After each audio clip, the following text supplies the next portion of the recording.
आपने कहा कि 26 सितंबर 2026 को वॉर होगी और इंडिया शुरुआत उसकी करेगा। अभी आपने कहा कि एयर स्ट्राइक होगी। 5 मई से 24 मई के बीच में योग बन चुके हैं। भारत स्ट्राइक करेगा। ये एयर स्ट्राइक भी होगी, मिसाइल अटैक भी होंगे। जो हमारी जल सेना है वो भी अटैक करेगी, थल सेना के द्वारा भी अटैक होगा। आपने ये भी कहा प्रशांत जी कि पाकिस्तान चाहे इकोनॉमिकली हम देखें या हर तरह से आपने कहा कि वो टूटेगा। जी हाँ। और हर तरह से वो ख़त्म ही हो रहा है। तो ये जो पाकिस्तान की टूट रहेगी, चाहे अर्थव्यवस्था के क्षेत्र में, सेना के क्षेत्र में, लोगों में रोष रहेगा या 5 टुकड़ों में बटेगा, इन सब के पीछे क्या भारत का ही हाथ होगा? जब 1971 में यूएसए पाकिस्तान के साथ खड़ा था और पाकिस्तान के हमने एक टुकड़ा अलग करवा के बांग्लादेश बनवा दिया, क्या भारत अभी 5 या 6 टुकड़े नहीं बनवा पाएगा? अब तो बहुत आसान है, अब तो घंटों का गेम है हमारे लिए। पाकिस्तान का स्टॉक मार्केट उस लेवल पे नीचे गिरेगा कि 80 to 90% stock market will fall. ऐसा ना हो जाए कि दुनिया सोचने पर मजबूर हो जाए कि पाकिस्तान में कभी स्टॉक मार्केट नाम की कोई चीज़ होती भी थी। कह रहे हैं कि हम शिमला समझौता तोड़ देंगे। भाई, अगर तुम लोग शिमला समझौता तोड़ोगे तो हमारी आर्मी लाहौर में और कराची में नहीं बैठ जाएगी।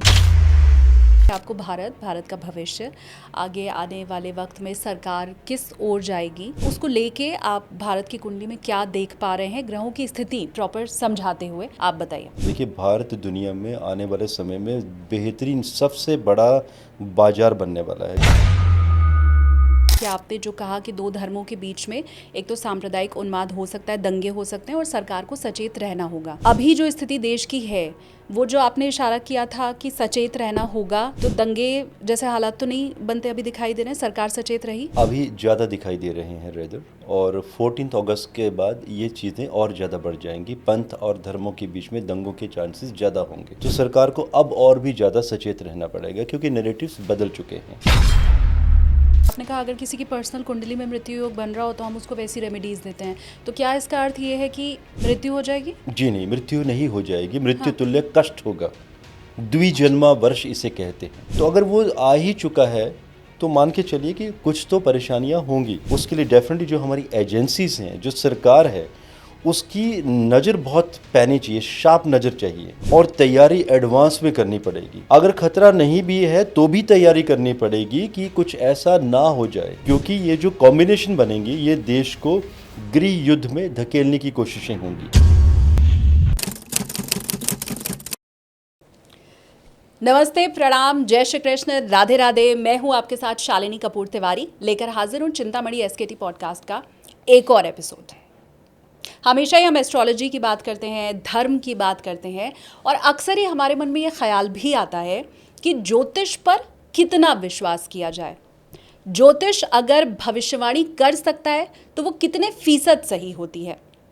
अगर हम पर्सनल एस्ट्रोलॉजी की बात करें, हम बात करें देश और दुनिया के स्तर पर एस्ट्रोलॉजी की, फाइनेंस एस्ट्रोलॉजी की, तो वो कितनी सही होती है। बहुत बड़ी बड़ी बातें इसे लेकर की तो जाती हैं, हर रोज़ ही एक नया वीडियो भी आपके सामने सोशल मीडिया पर आ जाता होगा, लेकिन कहाँ किस ओर जाना है, किस ओर नहीं जाना है, इसे लेकर हमेशा ही हमारे मन में ऊहापोह रहता है। इस वक्त देश में ऐसी स्थिति है जब पहलगाम में अटैक के बाद हर तरफ से एक मांग उठ रही है कि क्यों ना पाकिस्तान को सबक सिखाया जाए और वो युद्ध के तौर पर हो। तो ऐसे में मैंने ये सोचा, मेरी पूरी टीम ने ये सोचा कि क्या ज्योतिष के जरिए युद्ध की भविष्यवाणी हो सकती है? 2 देशों का भविष्य प्रिडिक्ट हो सकता है? क्या पाकिस्तान की कुंडली देखकर ये बताया जा सकता है कि वो गर्त में जाएगा या आगे की ओर बढ़ेगा? ये सब जानने के लिए हमें एक ऐसे एस्ट्रोलॉजर की ज़रूरत थी जो आकलन भर से आपको भविष्य ना बताए, बल्कि जिनकी भविष्यवाणी हमेशा सटीक होती हो। मेरा पर्सनल अनुभव रहा है, इस आधार पर मैं कह रही हूँ कि मेरे साथ आज इस पॉडकास्ट में जो एस्ट्रोलॉजर मौजूद हैं, उनकी कही हुई ज़्यादातर बातें सही होती हैं, और पिछले पॉडकास्ट में उन्होंने खुद मुझे जो बताया था उसमें बहुत सी चीज़ें सही हुई थी। वो क्या क्या था ये भी आपको बताऊंगी, लेकिन फ़िलहाल परिचय आपको करवा देती हूँ। मशहूर एस्ट्रोलॉजर, जाने माने एस्ट्रोलॉजर, सेलिब्रिटीज़ के एस्ट्रोलॉजर, फाइनेंस के बारे में जो आपको बता देते हैं, या मेडिकल एस्ट्रोलॉजी की अगर मैं बात करूं तो उसमें महारत जिन्हें हासिल है, वो प्रशांत कपूर जी। बहुत स्वागत है सर आपका। Thank you Shalini, thank you for inviting in your podcast and viewers, आप लोगों को जय हिंद, वंदे मातरम। जय हिंद सर।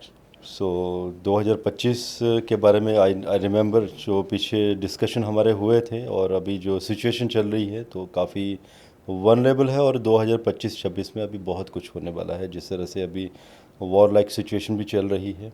आज 3 मई है एंड आई थिंक एक मैंने बात भी कही थी, अगर आपको याद होगा, कि मई में कुछ युद्ध होने वाला है एंड भारत कोई युद्ध करेगा।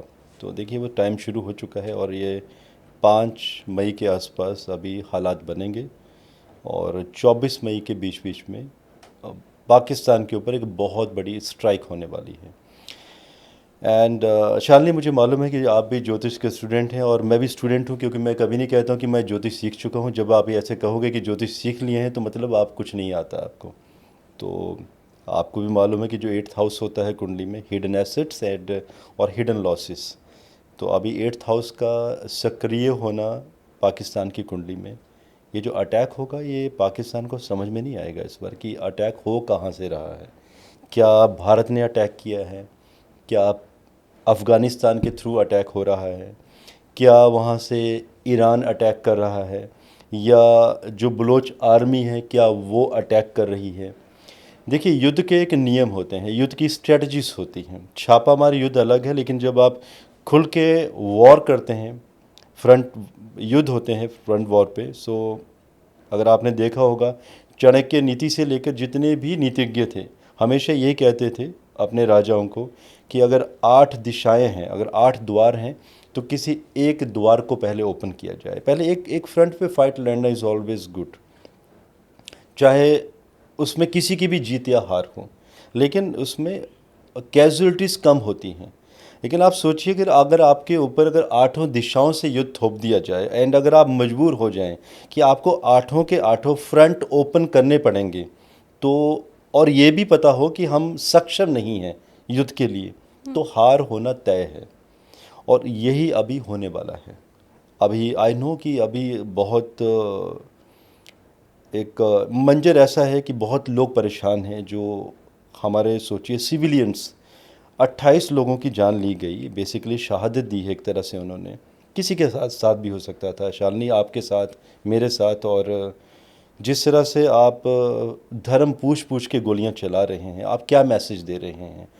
आई थिंक प्रेडिक्शन में हमने ये बात भी की थी कि ये 29 मार्च के आसपास, अप्रैल में इस तरह की घटनाएं घटेंगी कि 2 समुदायों के बीच में, धर्म और पंथों के बीच में युद्ध होंगे। लेकिन डीकोड करना उनको किस तरीके से होंगे, क्या नैरेटिव्स बनेंगे मार्केट में, क्या लोगों की सोच होगी। सो कहीं ना कहीं ज्योतिष अपने आप में अटैच हो ही जाता है। अब आप सोचिए जो एक नैरेटिव सेट हो रहा है वो क्या हो रहा है। कश्मीर जहाँ पे एक एक घाटी में जहाँ पे एक शांति व्यवस्था आ चुकी थी, आज अगर उन लोगों के पास रोज़गार नहीं होगा तो डेफिनेटली वो लोग हथियार उठाने पर, क्योंकि उसका एक्सपीरियंस है उन लोगों को पहले से, बिल्कुल इन चीज़ों के लिए फिर तैयार हो जाएंगे। हाँ। एंड वही शत्रु हमारा चाहता था। अभी सिचुएशन वहाँ पर ख़राब है। अभी भी देश में जो कॉम्बिनेशन बन रहे हैं भारत की कुंडली में, सिचुएशन सही नहीं है। अगर मैं 14 अगस्त की कुंडली बनाता हूँ 2025 की, नॉट 15 अगस्त, क्योंकि सूर्य के बारे में देखा जाता है कि सूर्य विधि कुंडली या तो वर्ष लगन कुंडली, क्योंकि सूर्य उस पर्टिकुलर डिग्री पे कब आते हैं। तो ये 14 अगस्त रात को 11:23 के आसपास योग बनेगा, जब सूर्य सेम डिग्री पर आएंगे जब हम आज़ाद हुए थे। वर्ष लगन और जन्म लगन वृषभ राशि के ही आने वाले हैं, तो भारत के लिए ये वर्ष भी एक मृत्यु का वर्ष माना जाएगा 15 अगस्त 2026 तक। तो जब ये विश्लेषण हो चुके हैं एस्ट्रोलॉजिकली कि ये मृत्यु का वर्ष है, और यही जब सिद्धांत एक आम जातक की कुंडली पर अप्लाई होते हैं, तो उन्हें समाधान दिए जाते हैं कि अगर आप ये समाधान करेंगे तो 99% प्रोटेक्शन रहेगी। कोई छोटी मोटी चोट लगेगी कि मान लीजिए किसी को चोट लग गई तो 2 दिन के लिए कोई पेन रहा, किसी ने डिक्लोपेन ले ली या कोई भी पेन किलर ले लिया तो ठीक हो गया जातक 3 दिन के बाद, तो दैट्स कॉल्ड रेमेडीज़। लेकिन जब आती है बात देशों की, युद्ध के बारे में, और जब इस तरह की कुंडलियों में योग बन जाते हैं, जैसे कि इजराइल की कुंडली में एक योग बना हुआ है कि षष्ठेश इज ऑलवेज सक्रिय, एक्टिव, कि जब षष्ठेश एक्टिव है तो वो क्या करेगा, युद्ध में आपको लगाए रखेगा। आप युद्ध से कभी बाहर आ ही नहीं पाएंगे। आप देखते रहिएगा, इजराइल कभी भी युद्ध से बाहर नहीं आएगा। कुंडली में ही योग बने हुए हैं। अच्छा। सिमिलरली भारत की कुंडली में योग बना है कि ये जो वर्ष एंड जन्म लग्न कुंडली 14 अगस्त 2025 से 15 अगस्त 2026 तक मृत्यु योग बना रही है, इसके लिए भारत की एजेंसियों को पहले ही तैयार होना होगा। वो कहते हैं ना, गिद्ध की नज़र रखनी होगी कि कहीं ऐसी घटना तो नहीं घटने जा रही है जिसके बारे में आपको अंदेशा ही ना हो पहले, और ये चीज़ें देखने को आएंगी बाद में भी। मृत्यु योग का क्या मतलब होता है? आपने कहा अगर किसी की पर्सनल कुंडली में मृत्यु योग बन रहा हो तो हम उसको वैसी रेमेडीज देते हैं, तो क्या इसका अर्थ ये है कि मृत्यु हो जाएगी? जी नहीं, मृत्यु नहीं हो जाएगी, मृत्यु हाँ। तुल्य कष्ट होगा। द्विजन्मा वर्ष इसे कहते हैं। जब भी वर्ष लग्न जन्म लग्न कुंडली सेम आती है तो इसे द्विजन्मा वर्ष कहा जाता है ज्योतिष के सिद्धांत के अनुसार। लेकिन अब ये कॉम्बिनेशन किसी जब देश की कुंडली में आता है तो भी वो द्विजन्मा वर्ष है। तो अगर वो आ ही चुका है तो मान के चलिए कि कुछ तो परेशानियां होंगी, लेकिन आपको उन परेशानियों से पार कैसे पाना है, उसके लिए तैयारी क्या होगी। कोई एस्ट्रोलॉजिकल रेमेडीज़ तो नहीं है। उसके लिए डेफिनेटली जो हमारी एजेंसीज हैं, जो सरकार है, उसकी नज़र बहुत पैनी चाहिए, शार्प नज़र चाहिए, और तैयारी एडवांस में करनी पड़ेगी। अगर खतरा नहीं भी है तो भी तैयारी करनी पड़ेगी कि कुछ ऐसा ना हो जाए, क्योंकि ये जो कॉम्बिनेशन बनेंगी ये देश को गृह युद्ध में धकेलने की कोशिशें होंगी, और इससे हमें बचना है, और बचा सकती हैं एजेंसीज। तो जब ये प्रेडिक्शंस होती हैं तो एक मैसेज भी होता है। आपके पॉडकास्ट जो भी हम हो रहा है, this is a message for the government and agencies कि पहले ही आप तैयारी कर लें। जैसे रशिया यूक्रेन वार की भी जब मैंने प्रेडिक्शन दी थी हाँ। और हो गई थी 6 माह के बाद एज इट इज़, तो दिस वाज ए मैसेज कि ये होने वाला है, तो रोकना है तो रोक लीजिए। ये पहले ही अगर यूक्रेन नाटो का सदस्य बनने की जिद छोड़ देता है तो इतनी बड़ी तबाही नहीं मचती थी। तो दीज आर कॉल्ड प्रेडिक्शंस, जिनके सॉल्यूशंस सिर्फ उपचार जो होता है वो डिस्कशन के जरिए चीज़ों को ठीक किया जाता है या तैयारी की जाती है। प्रशांत जी, मैं 1 मिनट के लिए आपको रोक रही हूँ। मैं अपने व्यूवर्स को पहले ये बता दूं कि हमने इसके पहले प्रशांत जी के साथ जो पॉडकास्ट किया टेक ऑफ विद एसकेटी में, उसमें 7 फरवरी को जब हमने उसका प्रीमियर किया तो तभी प्रशांत जी ने ये बता दिया था कि पहला तो देश में 2 धर्मों के बीच में सांप्रदायिक उन्माद फैलाने की पूरी कोशिश की जाएगी। साथ ही साथ प्रशांत जी ने ये भी कहा था कि सरकार को अलर्ट रहना पड़ेगा, नहीं तो देश में दंगे हो सकते हैं। इस शब्द का इस्तेमाल उन्होंने जनवरी में किया था जब हमने रिकॉर्डिंग की इस पॉडकास्ट की, और 7 फरवरी को हमने प्रीमियर किया। मैं लिंक डिस्क्रिप्शन में शेयर कर रही हूँ, आप देख सकते हैं कि कैसे 2 से 3 महीने पहले ही प्रशांत जी ये बात बता चुके थे जो अभी देश के हालात हैं।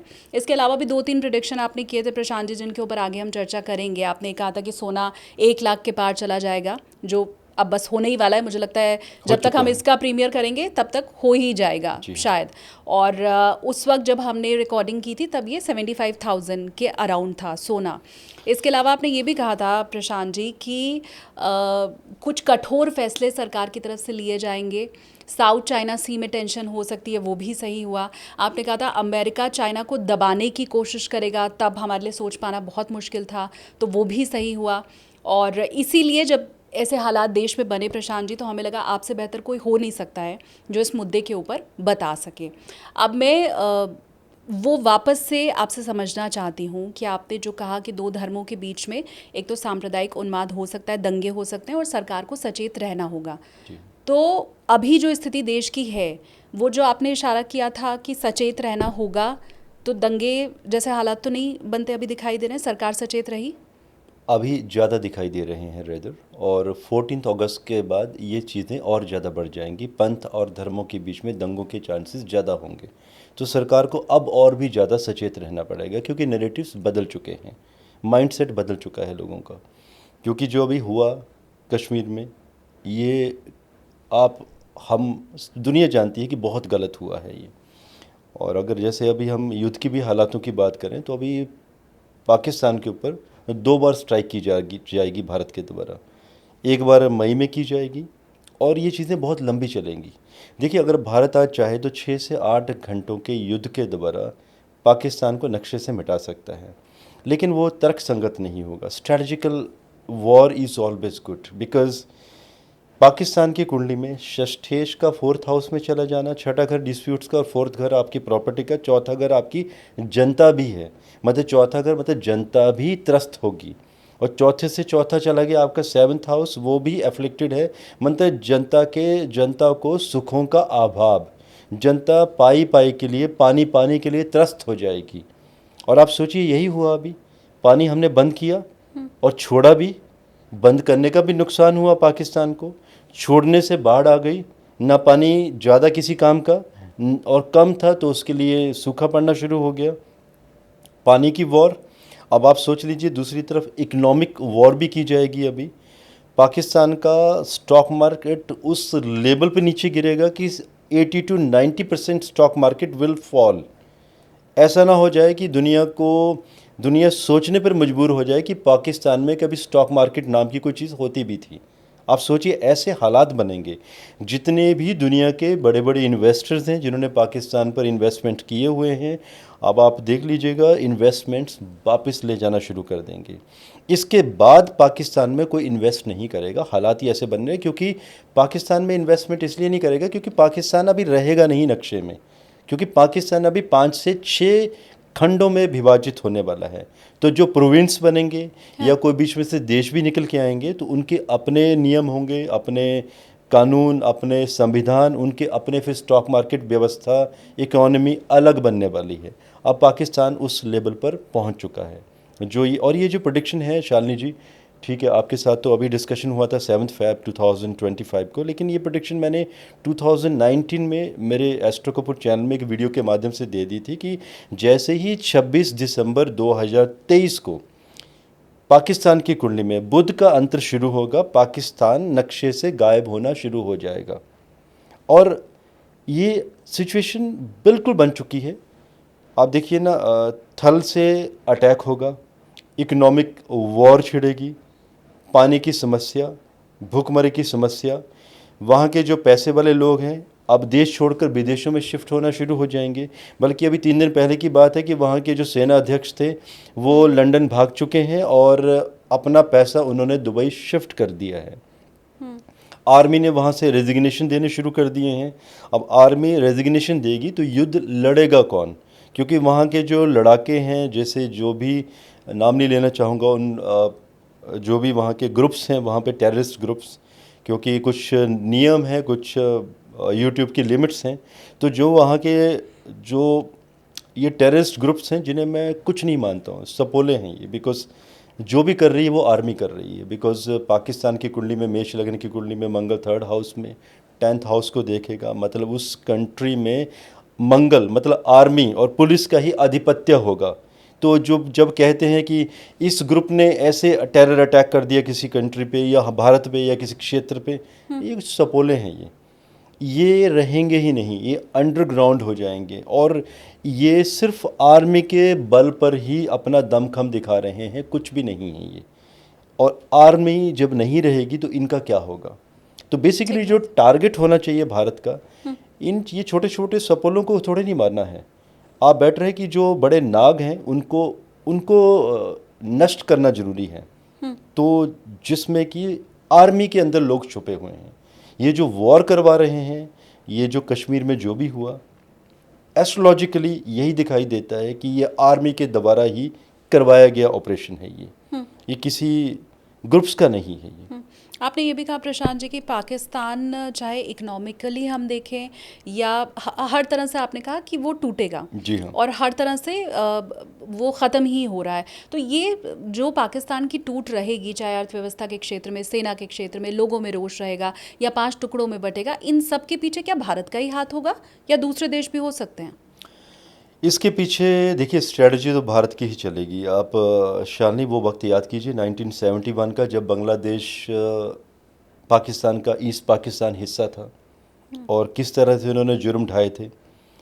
3 से 4 लाख महिलाओं का वहाँ पर बलात्कार हुआ था, लोगों को मार दिया गया था, लाशें सड़ रही थी उस टाइम पे। भारत ने इंटरवेन करने की कोशिश की तो भारत के ऊपर युद्ध थोप दिया गया था, एयर स्ट्राइक हुई थी। उस समय तो हमारे पास फैसिलिटीज़ भी बहुत कम थी। रशिया के साथ तो बाद में युद्ध संधि हुई थी, इंदिरा गांधी जी ने की थी। अब सोचिए ना, हमारी स्ट्रेटजिकल वॉर इतनी ज़बरदस्त थी, हमारे कुछ एक सैनिक 90,000 पाकिस्तानी सैनिकों को बांग्लादेश में जाकर बंधक बना लेते हैं। तो भारत की युद्ध नीति बहुत पावरफुल है।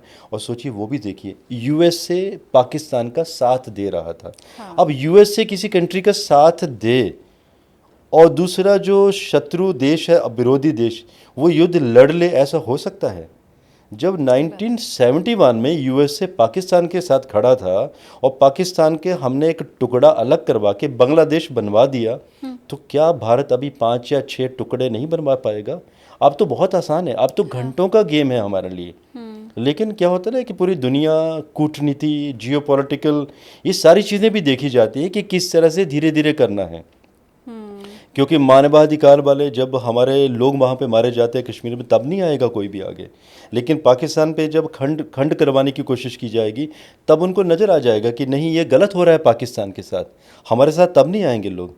तो भारत ही करवाएगा, चाहे वो स्ट्रैटेजिकल वॉर अफ़गानिस्तान के थ्रू हो, ईरान के थ्रू हो, बलूचिस्तान के साथ हो। खुल के कहना चाहूँगा मैं, और ये कुंडली में योग बने हुए हैं कि भारत का जो छठा हाउस है सक्रिय है। अब भारत इतना बड़ा छापा मार युद्ध करेगा कि पाकिस्तान की सेना को ये भी समझ नहीं आएगा कि ये मिसाइल्स गिर रही हैं तो पीछे से आ रही हैं, सामने से आ रही हैं, नॉर्थ से आ रही हैं, ईस्ट से आ रही हैं। तो lot of confusion is going on, will be going on. और ये जो कन्फ्यूज़न होगा, सेना वहाँ से भागेगी, क्योंकि वहाँ पर आगजनी की घटनाएं होंगी, फायर होगा, क्योंकि कुछ ऐसे वेपन्स वहाँ पर प्रयोग में लाए जाएंगे जो जिससे कि जैसे होता है ना, आग के विस्फोट होंगे, और जिससे आर्मी भागेगी। आर्मी युद्ध नहीं करेगी, वहाँ पर बहुत पीछे जाती चली जाएगी। आप कुछ पूछना चाहते हैं, लेकिन मैं थोड़ा सा और ऐड करना चाहूँगा। शिमला समझौते की भी आपने देखा होगा, अभी ये लोग बात कर रहे थे। आई डोंट नो ये बेवकूफ़ी कहाँ से आ जाती है लोगों के मन में कि कह रहे हैं कि हम शिमला समझौता तोड़ देंगे। भाई, अगर तुम लोग शिमला समझौता तोड़ोगे तो हमारी आर्मी लाहौर में और कराची में नहीं बैठ जाएगी? बिल्कुल। मतलब सोचिए, दिमाग भी नहीं है लोगों के पास। लेकिन हाँ, शिमला समझौता टूटेगा अभी, इसे हमारा ही फायदा है। बिल्कुल। हाँ। इन्होंने तो बात कही और ये बात से पलट गए पाकिस्तान के सैनिक, पाकिस्तान की आर्मी, जिन्होंने ये बात कही कि शिमला समझौता हम तोड़ देंगे, और इन्होंने बात की, पलट गए। और वहाँ के आका भी यही कह रहे थे कि शिमला समझौते को हम तोड़ देंगे। शालिनी, अब आप देख लीजिएगा, ये तो नहीं तोड़ पाए, ये अपनी बात से पलट गए। लेकिन अब शिमला समझौता टूटेगा, भारत तोड़ेगा शिमला समझौता, और हमारी सेनाएं लाहौर में, कराची में बैठी होंगी और बहुत अंदर चली जाएंगी। लेकिन अब नया कोई शिमला समझौता या कोई दिल्ली समझौता नया नहीं होने वाला है कि हम लाहौर में बैठे हैं और वो हमें बैक करेंगे, भीख मांगेंगे कि आप हमें माफ़ कर दीजिए, पीछे हट जाइए, और फिर से कोई नया समझौता करते हैं। जी नहीं, अब ये वो भारत नहीं है, क्योंकि हमारी मंगल की महादशा शुरू होने वाली है सितंबर 2026 में। अब हम माफ़ नहीं करेंगे शत्रुओं को। और अभी जो भी होने वाला है, पीओके कैप्चर होगा, बलूचिस्तान एक अलग प्रोविंस बनेगा, सिंध अलग होगा, पंजाब अलग होगा, खैबर पख्तूनख्वा अलग होगा। अब इतने टुकड़े करवा दिए जाएंगे कि पाकिस्तान होगा तो कहाँ होगा? क्या कोई ऐसा देश होगा भी? शालिनी, अब ऐसा कोई देश नहीं बचेगा वहाँ पर। अब ये छोटे छोटे टुकड़े बचेंगे। जैसे नेपाल के साथ जो भी हमारी संधि है, या अगर हम बड़ी बात करें तो भूटान को भारत का बहुत बड़ा संरक्षण प्राप्त है। आज अगर भूटान में हमारी भारतीय आर्मी थोड़ा सा पीछे हट जाए, हमारी सेंट्रल गवर्नमेंट कह दे कि आप पीछे आ जाओ, चाइना मात्र 2 घंटे में भूटान को कैप्चर कर लेगा। युद्ध भी नहीं होगा वहाँ पे, कुछ भी नहीं होगा। तो एक ठीक है, हो सकता है कि भूटान के लोगों को ये बात थोड़ी सी अटपटी लगे, लेकिन भूटान एक ऐसा कंट्री है आज की डेट में कि भारत का ही संरक्षण प्राप्त है। भारत का हाथ खींच लेते हैं तो ये एक प्रोविंस से ज़्यादा कुछ भी नहीं है। चाइना को घंटों मात्र लगेंगे उसको एक अपना नया राज्य बनाने में और वहाँ पे साम्यवादी सरकार लाने में। तो इसी तरह से आगे जो प्लानिटरी कॉम्बिनेशन बन रहे हैं भारत के, सितंबर 2026 के बाद मंगल की महादशा स्टार्ट होगी और ये चलेगी 2033 सितंबर तक। तो भारत अभी ऐसे ही स्ट्रेटजिकल मूव करेगा कि छोटे छोटे प्रोविंस बनाएगा और बाद में ये प्रोविंस भारत में धीरे धीरे मर्ज होते चले जाएंगे, क्योंकि वो अखंड भारत बनने का समय भी आ रहा है। लेकिन बेटर है कि वो अखंड भारत फोर्सफुल तरीके से ना बनाया जाए, क्योंकि हमारी विस्तारवादी नीति कभी रही ही नहीं है। बेटर है कि वो लोग खुद चाहें कि वो भारत में मर्ज होना चाहेंगे। मैं आपकी बात को कनेक्ट कर पा रही हूँ। मैंने अभी 2 दिन पहले ही पॉडकास्ट किया है, हमारे फॉर्मर डीजीएमओ हैं लेफ्टिनेंट जनरल अनिल कुमार भट्ट जी, और उन्होंने एग्जैक्टली वही बातें कही हैं जो आप ज्योतिष के ज़रिए समझा रहे हैं। उन्होंने भी यही कहा कि भारत को कोशिश करने की ज़रूरत ही नहीं पड़ेगी, पाकिस्तान के लोग खुद वहाँ की सरकार से और सेना से इतना परेशान हैं कि खैबर पख्तूनवा की हम बात करें या हम सिंध प्रांत की बात करें, पंजाब एक अलग उनका देश बन सकता है। तो ऐसे करके 4-5 टुकड़े होंगे। और आप ये कह रहे हैं कि कुंडली भी इसी ओर इशारा पाकिस्तान का कर रही है। आप जो कह रहे हैं कि शिमला समझौता रद्द होगा और भारत करेगा, हम करेंगे इस बार रद्द। हाँ, हमारी गवर्नमेंट, हमारी आर्मी इस शिमला समझौते को निस्संदेह रद्द करेगी। ये मैं ज्योतिष के माध्यम से कह रहा हूँ, मेरी गणना के माध्यम से। तो लगभग आपकी और अनिल कुमार भट्ट जी की दोनों की कई ऐसी चीज़ें हैं जिनमें मुझे समानता दिखाई दे रही है। और पिछली बार भी, जैसे मैं बार बार कह रही हूँ प्रशांत जी, कि आपकी भविष्यवाणियाँ इतनी सटीक बैठी कि उनके ऊपर अब तो संदेह करने का वैसे भी मुझे लगता है कोई, अगर मेरा व्यूवर भी जिसने वो पॉडकास्ट देखा है और ज्योतिष को लेके उसके मन में अगर कहीं कोई किंतु परंतु रहा होगा तो वो सारा कुछ दूर हो गया होगा। मैं यहाँ ये भी समझना चाहती हूँ कि मेरे उस पॉडकास्ट में भी आपने कहा कि 26 सितंबर 2026 को वॉर होगी और इंडिया शुरुआत उसकी करेगा। अभी आपने कहा कि एयर स्ट्राइक होगी। अच्छा, सबसे पहले तो मैं प्रशांत जी आपसे ये पूछ लूँ कि हम क्या, आप क्योंकि बड़े दावे से आप बता रहे हैं कि एयर स्ट्राइक होगी, और 5 मई से लेके 26 में आपने कहा 5 मई से 24 मई के बीच में योग बन चुके हैं। हाँ। भारत स्ट्राइक करेगा। ये एयर स्ट्राइक भी हो सकती है, हो नहीं सकती कहना चाहूँगा, दावा ही करूँगा इस बार में, हाँ। कि ये एयर स्ट्राइक भी होगी, मिसाइल अटैक भी होंगे। हमारी ब्रह्मोस भी इस बार दमखम दिखाएगी। एंड जो हमारी समुद्री सेना, जो हमारी जल सेना है, वो भी अटैक करेगी। थल सेना के द्वारा भी अटैक होगा, क्योंकि ये स्ट्रेटजिकल वॉर इसलिए भी होगी क्योंकि देखिए, मैं जब भी कोई भविष्यवाणी देता हूँ वॉर के बारे में भी, तो मुझे कुंडली का 10th हाउस भी देखना है किसी देश की कुंडली का। तो अपने देश की कुंडली का मैं 10th हाउस भी जब मैं कनेक्ट कर रहा हूँ और सूर्य की स्थिति भी देख रहा हूँ, तो सूर्य बहुत पावरफुल है इस वर्ष में हमारी कुंडली में। माना कि मृत्यु योग बने हैं, उसके उपाय भी हैं। आई नो आप सोच रहे होंगे कि 2 बातें हो रही हैं यहाँ पे, ऐसा नहीं है। जो परेशानियाँ हैं उसके समाधान है, मृत्यु योग बने हैं उसका समाधान है, सूर्य पावर में है। और मंगल को अगले वर्ष, आपने तो डेट भी याद रखी है मेरी, 26 सितंबर 2026 मैंने कही थी। मुझे अच्छा लगा कि आपने वो डेट आज भी याद रखी है। इसके बाद भारत के डिफेंस सेक्टर्स, डिफेंस के शेयर्स 10 टाइम हाई चले जाएंगे। ऐसे थोड़े नहीं हाई चले जाएंगे। जब हम अपने वेपनरीज का अभी प्रयोग करेंगे, पूरी दुनिया देखेगी कि भारत के वेपन्स का दमखम, कि पाकिस्तान को समझ में भी नहीं आ रहा है कि इसका तोड़ क्या निकालें। तभी तो वेपन्स बिकेंगे ना शालिनी, ऐसे थोड़ी नहीं बिकेंगे। क्योंकि 2027 में भारत दुनिया में डिफेंस में सबसे ज़्यादा एक्सपोर्ट करने वाला है। तो आप उसका ट्रायल कहाँ पर करोगे? ऐसे युद्धों में तो ट्रायल होते हैं। और एक माना कि बहुत बुरा हुआ है हमारे साथ, बट ये कहूँगा कि कहीं ना कहीं इन लोगों ने ना भारत को मौका दे दिया एक बड़ी स्ट्राइक करने का। बालाकोट में क्या हुआ था? क्या हमने पूछ के स्ट्राइक की? अभी भी लोग आज यही सोच रहे हैं कि मोदी जी कुछ नहीं कर रहे हैं, आर्मी कुछ नहीं कर रही है, आर्मी को ओपन हैंड दे दिया है। उस समय भी तो ऐसा हुआ था, आप भी न्यूज़ में हैं। हमें सुबह न्यूज़ आई थी 5:30 5:40 के आसपास कि भारतीय आर्मी जो करना था करके आ भी चुकी है। हाँ। तो ये ऐसी न्यूज़ मिलेगी इस बार कि जो भी करना था रात के समय हो चुका है, क्योंकि युद्ध अभी पुरानी प्रणाली के साथ नहीं चलते हैं। अभी छापामार युद्ध ही चलते हैं और यही सब देखने को मिलेगा। जब आप युद्ध की बात करते हैं प्रशांत जी, पिछली बार भी मैं बहुत, मेरे जो फेशियल एक्सप्रेशन थे वो बहुत चौंकाने वाले थे। और हमेशा ही, क्योंकि मैंने 2-3 पॉडकास्ट पहलगाम के ऊपर हमारे जो सुरक्षा और रक्षा विशेषज्ञ हैं उनके साथ किया, तो सबका यही कहना है कि युद्ध कभी भी किसी भी सूरत में किसी भी देश के लिए अच्छा नहीं होता है। ख़ासकर मैं पाकिस्तान के लिए ये बात ज्योतिष के ज़रिए आपसे समझना चाहती हूँ कि एक कहावत है ना, बंदर के हाथ में उस्तरा। तो पाकिस्तान के हाथ में वो जो परमाणु बम लग गया है तो उसकी हालत भी वही है, और वो बीच बीच में कहता भी रहता है कि हम परमाणु संपन्न देश हैं और न्यूक्लियर अटैक हम कर सकते हैं। तो क्या आप ये जो वॉर जैसी सिचुएशन देख रहे हैं उसमें बहुत बड़े पैमाने पर क्या सिविलियंस को तो नुकसान होता हुआ आप नहीं देख रहे हैं? सिविलियंस को डेफिनेटली नुकसान होगा, लेकिन ये जो अभी वॉर होगी 2 बार होगी। मई 2025 में दिखाई दे रही है, सितंबर में सूर्य ग्रहण आने वाला है 2025 को, उस समय भी वॉर होगी। इंडिया फिर पाकिस्तान के ऊपर स्ट्राइक करेगा उस टाइम पे। तो इस वर्ष में 2 बार बड़ी स्ट्राइक पाकिस्तान पर होती हुई नज़र आ रही है। लेकिन इस बार हमारी स्ट्रेटजी ऐसी रहेगी कि भारतीय सेना का कोई भी सैनिक आहत ना हो, क्योंकि बोलना बहुत आसान है कि हमारे भारतीय आर्मी के इतने सैनिक शहीद हो गए। जिनके घर में गिरती है ना शालिनी जी, उन्हीं को पता होता है कि शहीदी होती क्या है। एक सैनिक शहीद होता है ना, उसकी फैमिली ख़त्म हो जाती हैं।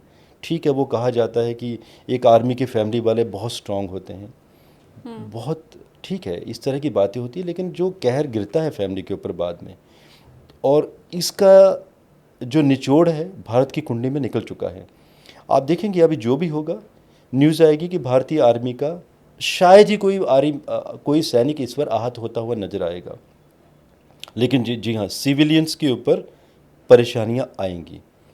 चाहे हो सकता है हमारे बॉर्डर्स में लगते हुए कुछ सिविलियंस हों, या बॉर्डर्स के उस तरफ परेशानियां तो आएंगी। और जो आपने कहा कि युद्ध विकल्प नहीं है, आप सोचिए ना, भारत युद्ध चाहता कब था? हमारी तो विस्तारवादी नीति कभी रही ही नहीं है। आप तीनों युद्धों को देख लीजिए, 62, 71, कारगिल वार, अभी ये जो भी जिस तरीके के छापामार युद्ध चल रहे हैं, चाहे वो पठानकोट है, आपका मुंबई 26/11 हो गया, हमने कब युद्ध किया? हमने कब वहाँ पर जाके स्ट्राइक की? आप हमारे ऊपर ही युद्ध थोपते जा रहे हो लगातार, तो हम चुप थोड़ी नहीं बैठेंगे। और ऐसा थोड़ी नहीं कि आप बार बार ईंट मारेंगे और हम हमेशा पत्थर मारेंगे। इस बार हम खुद भी तो शुरुआत करेंगे, और ये शुरुआत होगी। कई लोग ये भी कहते हैं कि अब जैसे छोड़ देते हैं लोगों के बारे में। देखिए, जियोपॉलिटिकल मैं भी समझता हूँ, क्योंकि मैं स्टॉक मार्केट एस्ट्रोलॉजर हूँ, फाइनेंशियल मैनेजमेंट देखता हूँ, एस्ट्रोलॉजी में लोगों को विश्लेषण देता हूँ, स्टॉक मार्केट के बारे में आइडियाज़ देता हूँ। तो आई अंडरस्टैंड कि आज अगर भारत युद्ध करेगा तो दुनिया का जो एक नरेटिव है गलत सेट बैठेगा कि भारत युद्ध में उतर आया है तो इन्वेस्टमेंट्स खींच लिए जाएं। ऐसा नहीं होगा। अच्छा, आई नो, अभी कुछ व्यूअर्स के लिए मैं ये भी कहना चाहूँगा, डरे होंगे व्यूअर्स कि अगर मई में अटैक हो गया, जो विदेशी लोग हैं, एनआरआई हैं, जिन्होंने यहाँ पे पैसा लगाया है, कहीं ना कहीं दिमाग में होगा कि हम अपना पैसा खींच ले। ये बात अलग है, जब स्ट्राइक होगी तो स्टॉक मार्केट गिरेगी, इट्स अंडरस्टूड, गोल्ड बढ़ेगा, यही होता है बाद में। लेकिन ये टेम्परेरी होगा, लोगों का ट्रस्ट बना रहेगा। चाइना खुद चाहता है कहीं ना कहीं कि भारत पाकिस्तान के ऊपर स्ट्राइक कर दे, ताकि चाइना का व्यापार और बड़ा हो जाए। चाइना की कुंडली दिखाई देती है, कुंडली में भी कॉम्बिनेशन। इसके साथ आप हम पुरानी घटनाओं को क्यों नहीं याद कर लेते, महाभारत के समय की। शालिनी जी, श्री कृष्ण तो स्वयं नारायण के अवतार थे, दुनिया के सबसे बड़े तांत्रिक। और अगर तांत्रिकों की बात करें तो श्री कृष्ण और रावण से बड़ा तांत्रिक ना तो कभी हुआ, ना ही कोई होगा। और जब हम कूटनीतिज्ञों की बात करते हैं, डिप्लोमेट्स की, तो श्री कृष्ण जी और हनुमान जी सबसे बड़े डिप्लोमेट हैं। क्या श्री कृष्ण जी महाभारत का युद्ध रुकवा नहीं सकते थे? उसके लिए तंत्र की क्या जरूरत थी? वो अपने डिप्लोमेशन से ही युद्ध को ख़त्म कर सकते थे। करवाया ना, वो युद्ध भी तो उन्होंने ही करवाया। आई अंडरस्टैंड कि युद्ध विकल्प नहीं है, लेकिन कई बार नियति अपना पैमाना सेट कर लेती है। नियति को युद्ध करवाना ही होता है। कई बार प्लानिटरी कॉम्बिनेशंस ही ऐसे बन जाते हैं कि वो फोर्स कर देते हैं कि युद्ध करना है। विश्व लगन कुंडली जो बन रही है 2025 की, 26 की, 27 की, 28 की, 29 की, पूरी दुनिया 2026 के बाद युद्ध के ढेर पर खड़ी होगी। ये नियति सेट हो चुकी है। अगर डिफेंस के स्टॉक्स कहीं स्टेल्थ होंगे, स्टेबल होंगे, स्टेगनेंसी पे जाएंगे, तो 2029 के बाद धीरे धीरे वो एक स्टेबल होना शुरू होंगे या वो गिरने शुरू होंगे। तब तक युद्ध लंबे चलेंगे पूरी दुनिया में। अब देखिए ना, जब नियति सेट कर चुकी है, हम रोक नहीं सकते, आप और हम। अब देखिए, मुझे याद है मैंने सितंबर 2021 को वीडियो दिया था कि रशिया यूक्रेन के ऊपर अटैक करेगा जैसे ही शनिदेव जी 17 फरवरी 2022 को कुंभ राशि में जाएंगे और विद इन 1 वीक वॉर शुरू हो जाएगी। फरवरी 2022 में युद्ध शुरू हो गया और मुझे मालूम है कि रशिया यूक्रेन के लोग मेरे वीडियोस उस टाइम पे भी फॉलो करते थे और कई लोग वहाँ के डिप्लोमेट कॉल भी करते थे, कई लोग जुड़े भी हुए हैं। आपने नाम लेके कहा था मैंने यस मेरा कि वीडियो है, रशिया और यूक्रेन के बीच वॉर यस होगी। मेरा वो वीडियो है और वो वीडियो मैंने लॉन्च किया था 24 अगस्त 2021 का वीडियो है मेरे एस्ट्रो कपूर चैनल में। अगर व्यूज़ चाहें तो उस वीडियो को डेट वाइज निकाल के देख सकते हैं। युद्ध के बारे में वो कीवर्ड मिल जाएंगे उनको। उस टाइम में मैंने समय सीमा बता दी थी कि इस समय वॉर शुरू होगी। अब आप सोचिए वहाँ के डिप्लोमेट्स, यूक्रेन के, रशिया के कई लोग मुझसे विश्लेषण लेते हैं, गवर्नमेंट के ऑफिशियल्स, उन्होंने बात भी कही थी कि मैंने बिकॉज मेरे बारे में वो बता रहे थे, फ़ोन कर रहे थे कि मैंने इतनी बड़ी बात कह दी है, तो उसमें उपाय भी तो छुपा था कि ये प्रेडिक्शंस हैं। क्या ज़ेलेंस्की, इनकी तो अपना वो कहते हैं ना कि भाई भाई का नाता है, रशिया यूक्रेन एक जैसा कल्चर तो है उन लोगों का। बिल्कुल। अब ज़ेलेंस्की को क्या सूझ गई कि उसे नाटो में जाना है, ना तो वो नाटो में जा पाया। और सोचिए कि इनके अपने ही तो थे रशियन, कि भाई अगर आपने कुछ करना ही था तो व्लादिमीर पुतिन, आप चले जाते थे, लैंड करते थे युद्ध के समय भी 2 दिन के बाद जब स्ट्राइक हुई, आपको रोकने थोड़े नहीं वाला था, वो संधि करके युद्ध संधि कर लेते थे। आपको क्या ज़रूरत थी आपको नाटो में जाने की? देश गंवा दिया। वो कहते हैं ना, मूर्ख राजा को सत्ता पे बैठाओगे तो वो देश तो गवाएगा। अब एक जो जातक जो एक सीरियल में प्रेसिडेंट बना है, उसको अब वहाँ का भी प्रेसिडेंट या प्राइम मिनिस्टर बनाएंगे जिसको एक्सपीरियंस ही नहीं है वॉर का या कंट्री चलाने का। राजा का सबसे बड़ा दायित्व ये होता है कि सिविलियंस में मेरे एक भी व्यक्ति को आघात नहीं पहुँचना चाहिए। मोदी जी को पता चला कि हमारे 26-27 लोग कश्मीर में मारे गए तो रिटेलिएशन ज़बरदस्त देखा जाएगा अभी उनका। ज़ेलेंस्की ने क्या कर लिया, इसे मूर्खता कहते हैं। तो क्या युद्ध रुका? नियति तय कर चुकी थी कि यूक्रेन में तबाही मचेगी। अब देखिए कुछ जियोपॉलिटिकल चीज़ें होती हैं। आज अगर पुतिन चाहें तो इस युद्ध को 2 घंटे में ख़त्म कर सकते हैं, लेकिन वो करेंगे नहीं। कुंडली में भी योग दिखाई दे रहे हैं। बहुत बुरा समय चला हुआ है पुतिन का, 2023 में भी, 24 में भी, 25 में भी। This is called strategical move. I am damn sure कि पुतिन का कोई बहुत अच्छा एस्ट्रोलॉजर तो ज़रूर होगा जो उन्हें गाइड करता रहता होगा कि इस युद्ध को चलाए रखो यूक्रेन के साथ, बंद मत करो। जिस दिन युद्ध बंद हो गया उस दिन जो एक सिंपैथेटिकल गेन जो पुतिन ने लिया हुआ है पब्लिक का, वो ख़त्म हो जाएगा। आज वो धीरे धीरे युद्ध को बढ़ा रहा है, दायरे को। इट मीन्स इससे क्रेडिबिलिटी कि देखिए मैंने आपको नाटो से बचा रखा। और एक्चुअली में अगर रशिया ने युद्ध किया तो पूरे नाटो के साथ युद्ध किया है। बिल्कुल। और और नाटो देशों के बारे में भी मैंने कहा था कि विघटन होगा, शायद इसके बारे में भी कभी वीडियो दिया हुआ है मैंने कि नाटो टूटेगा। आज से 3.5 साल पहले वीडियो दिया था। अब सोचिए नाटो के बीच में कितना बड़ा कन्फ्लिक्ट चल रहा है आज की डेट में। तो these are strategical war. Russia इसी तरह से यूक्रेन में धीरे धीरे बढ़ेगा। 6 घंटे में क्यों नहीं अटैक करके क्लोज कर देता है। और उस समय तो हम सुन ही ये रहे थे कि रशिया कहाँ इतना बड़ा और कहाँ यूक्रेन इतना छोटा सा। ये खबरें आ रही थी कि 1 हफ्ते के भीतर कीव के ऊपर वो पहुंच जाएंगे रशिया और उनका वहाँ पर झंडा लहरा रहा होगा कीव पर। पहुंच भी चुके थे। हाँ। लेकिन फिर वापस हुए। उनको लगा कि नहीं, कुछ हमने जल्दी कर दी।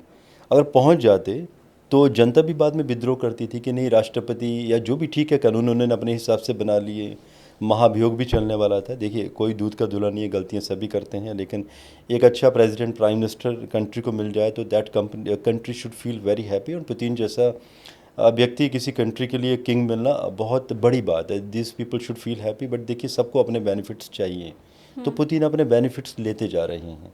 अब वो धीरे धीरे ही बढ़ेंगे।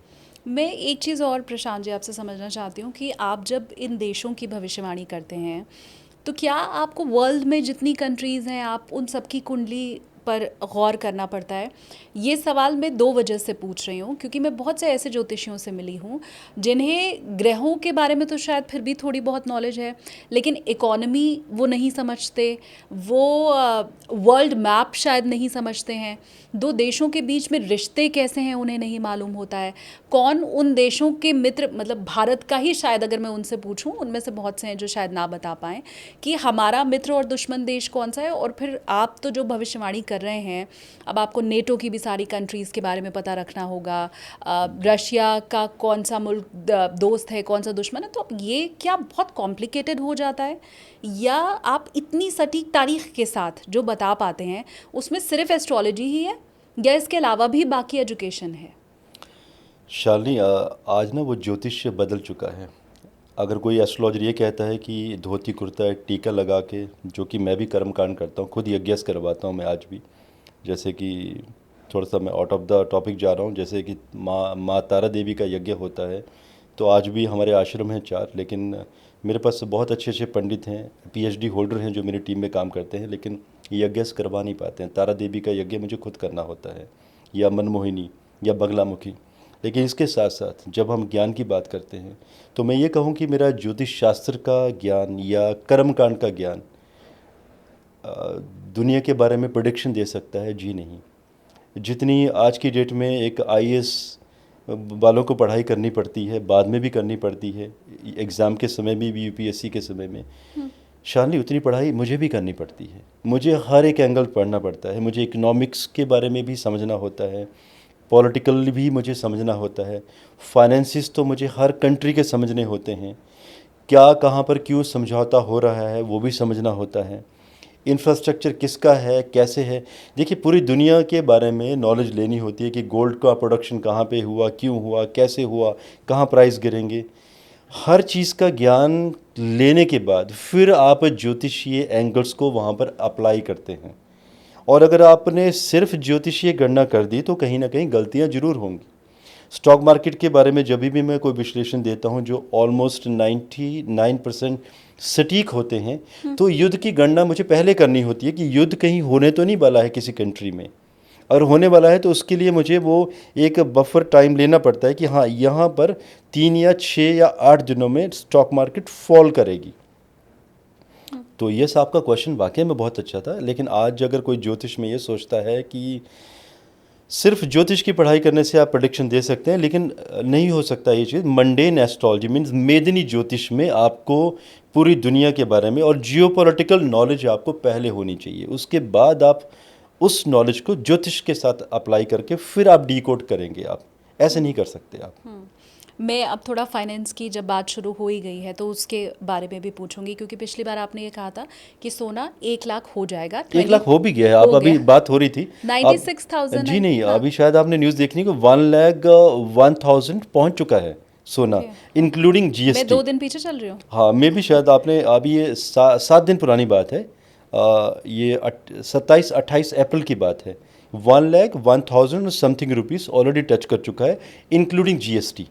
MCX में 98,000 टच कर चुका है। तो जो लोग फिजिकल गोल्ड लेते हैं उन्हें तो 3% जीएसटी देना है। तो देखिए 1 लाख पार कर चुका है। और आपकी बात रोकते हुए मैं ये भी बताना चाहूँगा कि मार्च 2026 तक गोल्ड का टारगेट 1,60,000 एस्ट्रोलॉजिकली मुझे दिखाई दे रहा है, क्योंकि सूर्य का वर्ष है ये। राजा सूर्य, मंत्री सूर्य। सूर्य मीन्स कॉमोडिटीज़ में आपकी धातुएं, मेटल्स में येलो मतलब पीली धातु सोना होती है। आपके मसाले, आपकी लाल रंग की सारी वस्तुएं, मसूर की दाल, कमोडिटीज़ में बहुत सारी आइटम्स और भी आ जाती है सूर्य से संबंधित, गुड़। अब जितनी भी ये आइटम्स हैं ये सब की सब 30 to 40% हाई होंगी। सोना 1,60,000 आज कह दिया है। अगले वर्ष में भी शायद हम फिर बैठे होंगे, एक विश्लेषण कर रहे होंगे, तो 1,60,000 के आसपास मार्च 2026 तक पहुंचता हुआ दिखाई दे रहा है। और इसके आगे का टारगेट भी मैंने विश्लेषण किया है, तो उसके बारे में कभी दोबारा डिस्कस करेंगे कि आगे का टारगेट कितना है। लेकिन बड़ा है टारगेट। देखिए, करेक्शंस होते हैं बीच में, वो होते रहेंगे छोटे छोटे, लेकिन टारगेट गोल्ड का बहुत बड़ा चलेगा, क्योंकि आगे युद्ध होंगे। जब युद्ध होंगे तो गोल्ड बढ़ेगा। और इसके साथ कुछ और भी पूछना चाहते थे शायद आप, मैंने बीच में बात रोक दी थी आपके सामने। मैं एग्जैक्टली वही पूछना चाहती थी जिसका जवाब आपने दे ही दिया है। हाँ। मैं ये जानना चाहती थी कि 1 लाख होगा ये तो आपने कहा, और फिर ये तो अभी मई का ही महीना चल रहा है। आगे मैं यही कहना चाह रही थी कि अभी तो हमारे पास दिसंबर तक बड़ा समय बचा है, तो गोल्ड आप किस ओर जाते देख रहे हैं, तो उसका जवाब तो मुझे मिल गया। अगला सवाल मैं ये पूछने वाली थी कि आपने एग्जैक्टली जो डेट लास्ट टाइम बताई थी मार्च की, कि मार्केट यहाँ पर क्रैश होगा। अब उसको क्रैश के तौर पर व्यूवर्स लें या करेक्शन के तौर पर लें, वो उनकी मर्जी है।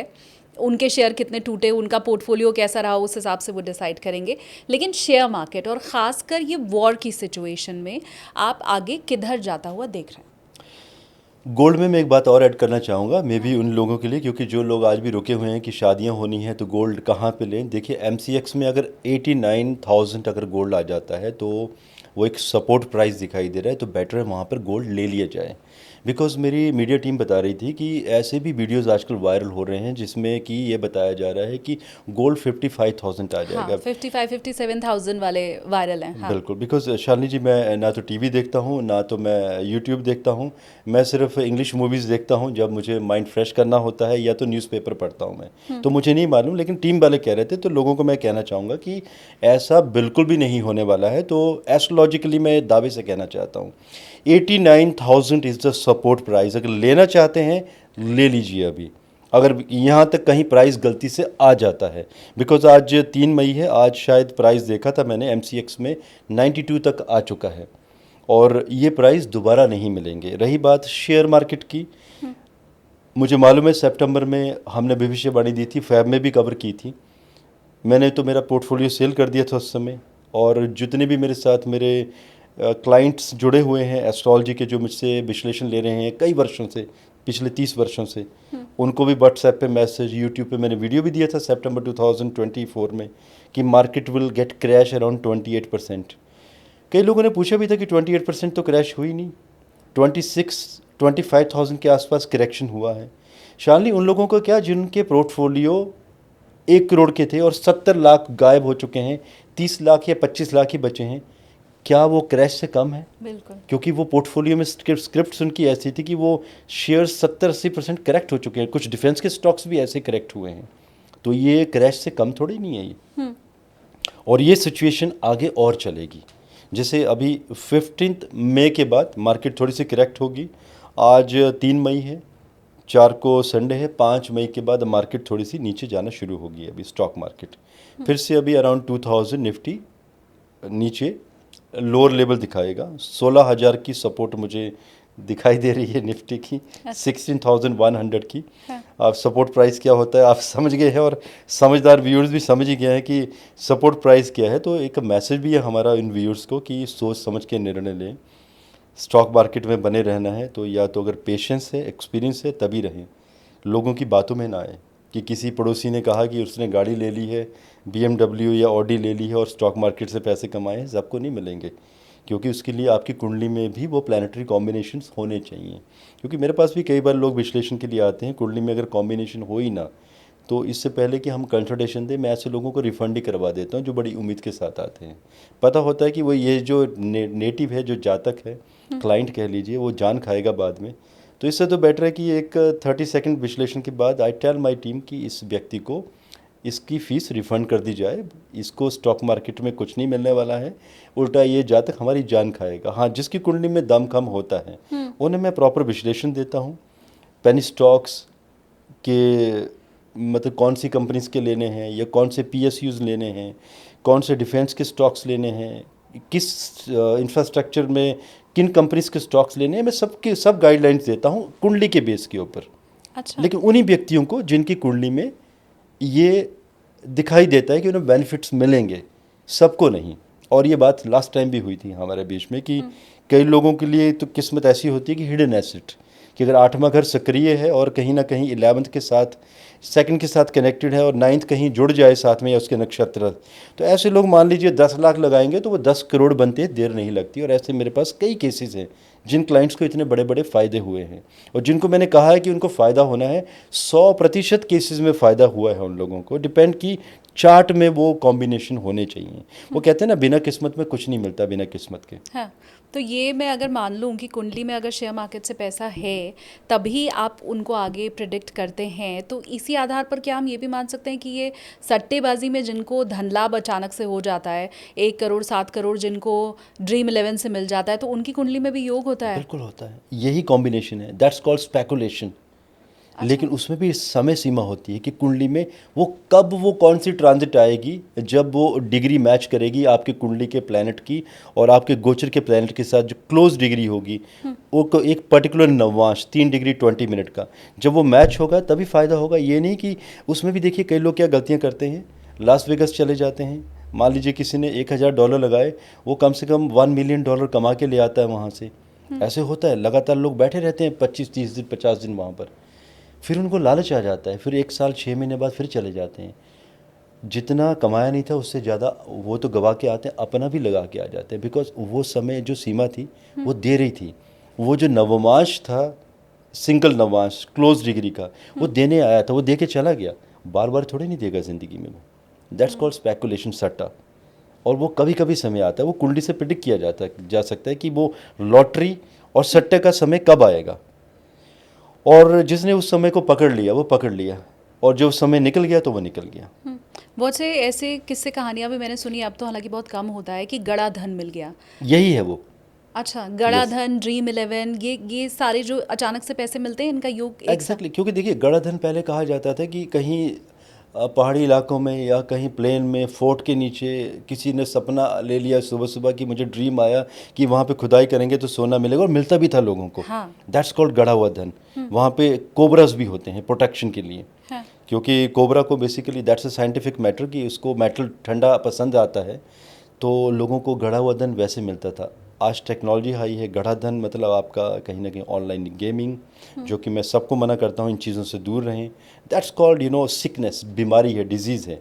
स्टॉक मार्केट फिर भी ठीक है उन लोगों के लिए जो पढ़ाई करते हैं। स्टॉक मार्केट में फ्यूचर एंड ऑप्शन, ये तो है वो गड़ा हुआ धन, लेकिन फ्यूचर एंड ऑप्शन में हमारे देश के 94% लोग पैसा गंवाते हैं, सिर्फ 6% लोग पैसा कमाते हैं। पूरी दुनिया में सबसे ज़्यादा पैसा गंवाने वाला देश भारत है। भेड़ चाल चली हुई है। अच्छा शालिनी, मेरे पास जब मैं आज 15-16 वर्ष के बच्चों की कुंडलियों का विश्लेषण करता हूं, जब उनके पेरेंट्स मुझसे चाइल्ड एजुकेशन की एक सर्विस लेते हैं कि उन्हें 11th में कौन सा स्ट्रीम लेना चाहिए, कौन से सब्जेक्ट चूज़ करने चाहिए कुंडली के हिसाब से, तो कई बार बच्चों की चॉइस होती है तो मैच हो जाती है, तो दे फील वेरी हैप्पी कि 100% केसेस में मैच हो जाते हैं। जब कभी बच्चे कन्फ्यूज़ होते हैं तो वी गाइड देम कि एस्ट्रोलॉजी ये कह रही है कि ये स्ट्रीम आपके लिए बेस्ट रहेगा, एंड हमेशा वो 100% में बेनिफिट रहता है। आज 10 में से 9 पेरेंट्स का एक क्वेश्चन, और ये मैं व्यूअर्स को बोलना भी चाहूँगा अगर क्वेश्चन कुछ ये बात पेरेंट्स सुन रहे हैं। पेरेंट्स पूछते हैं मुझे कि क्या हमारे बच्चे की कुंडली में स्टॉक मार्केट में पैसा कमाना लिखा है। हमारा बच्चा ये बात पूछ रहा था। सोचिए 14 15 16 साल का बच्चा ये पूछ रहा है कि पापा मम्मी मैं स्टॉक मार्केट में अपना अकाउंट बना लूँ। तो मेरा भी क्वेश्चन होता है उन नेटिव्स के लिए कि पैसा कौन देगा उसको। तो पेरेंट्स कहते हैं कि जिद कर रहा था कि आप मुझे 5 या 10 लाख दे दीजिए, देखिए मैं करोड़ों कमा के दूंगा। और ऐसे पेरेंट्स को कहीं ना कहीं मैं यही कहता हूँ कि ऐसा ना करें। बच्चों को ये बोलें कि बच्चे आप पढ़ाई करो, अपने पैरों पे खड़े हो, आपको बिजनेस करना है, प्रोफेशन में जाना है, जाइए अपना पैसा कमाइए, फिर स्टॉक मार्केट में लगाइए। आप माता पिता के पैसे थोड़ी नहीं स्टॉक मार्केट में लगाएंगे।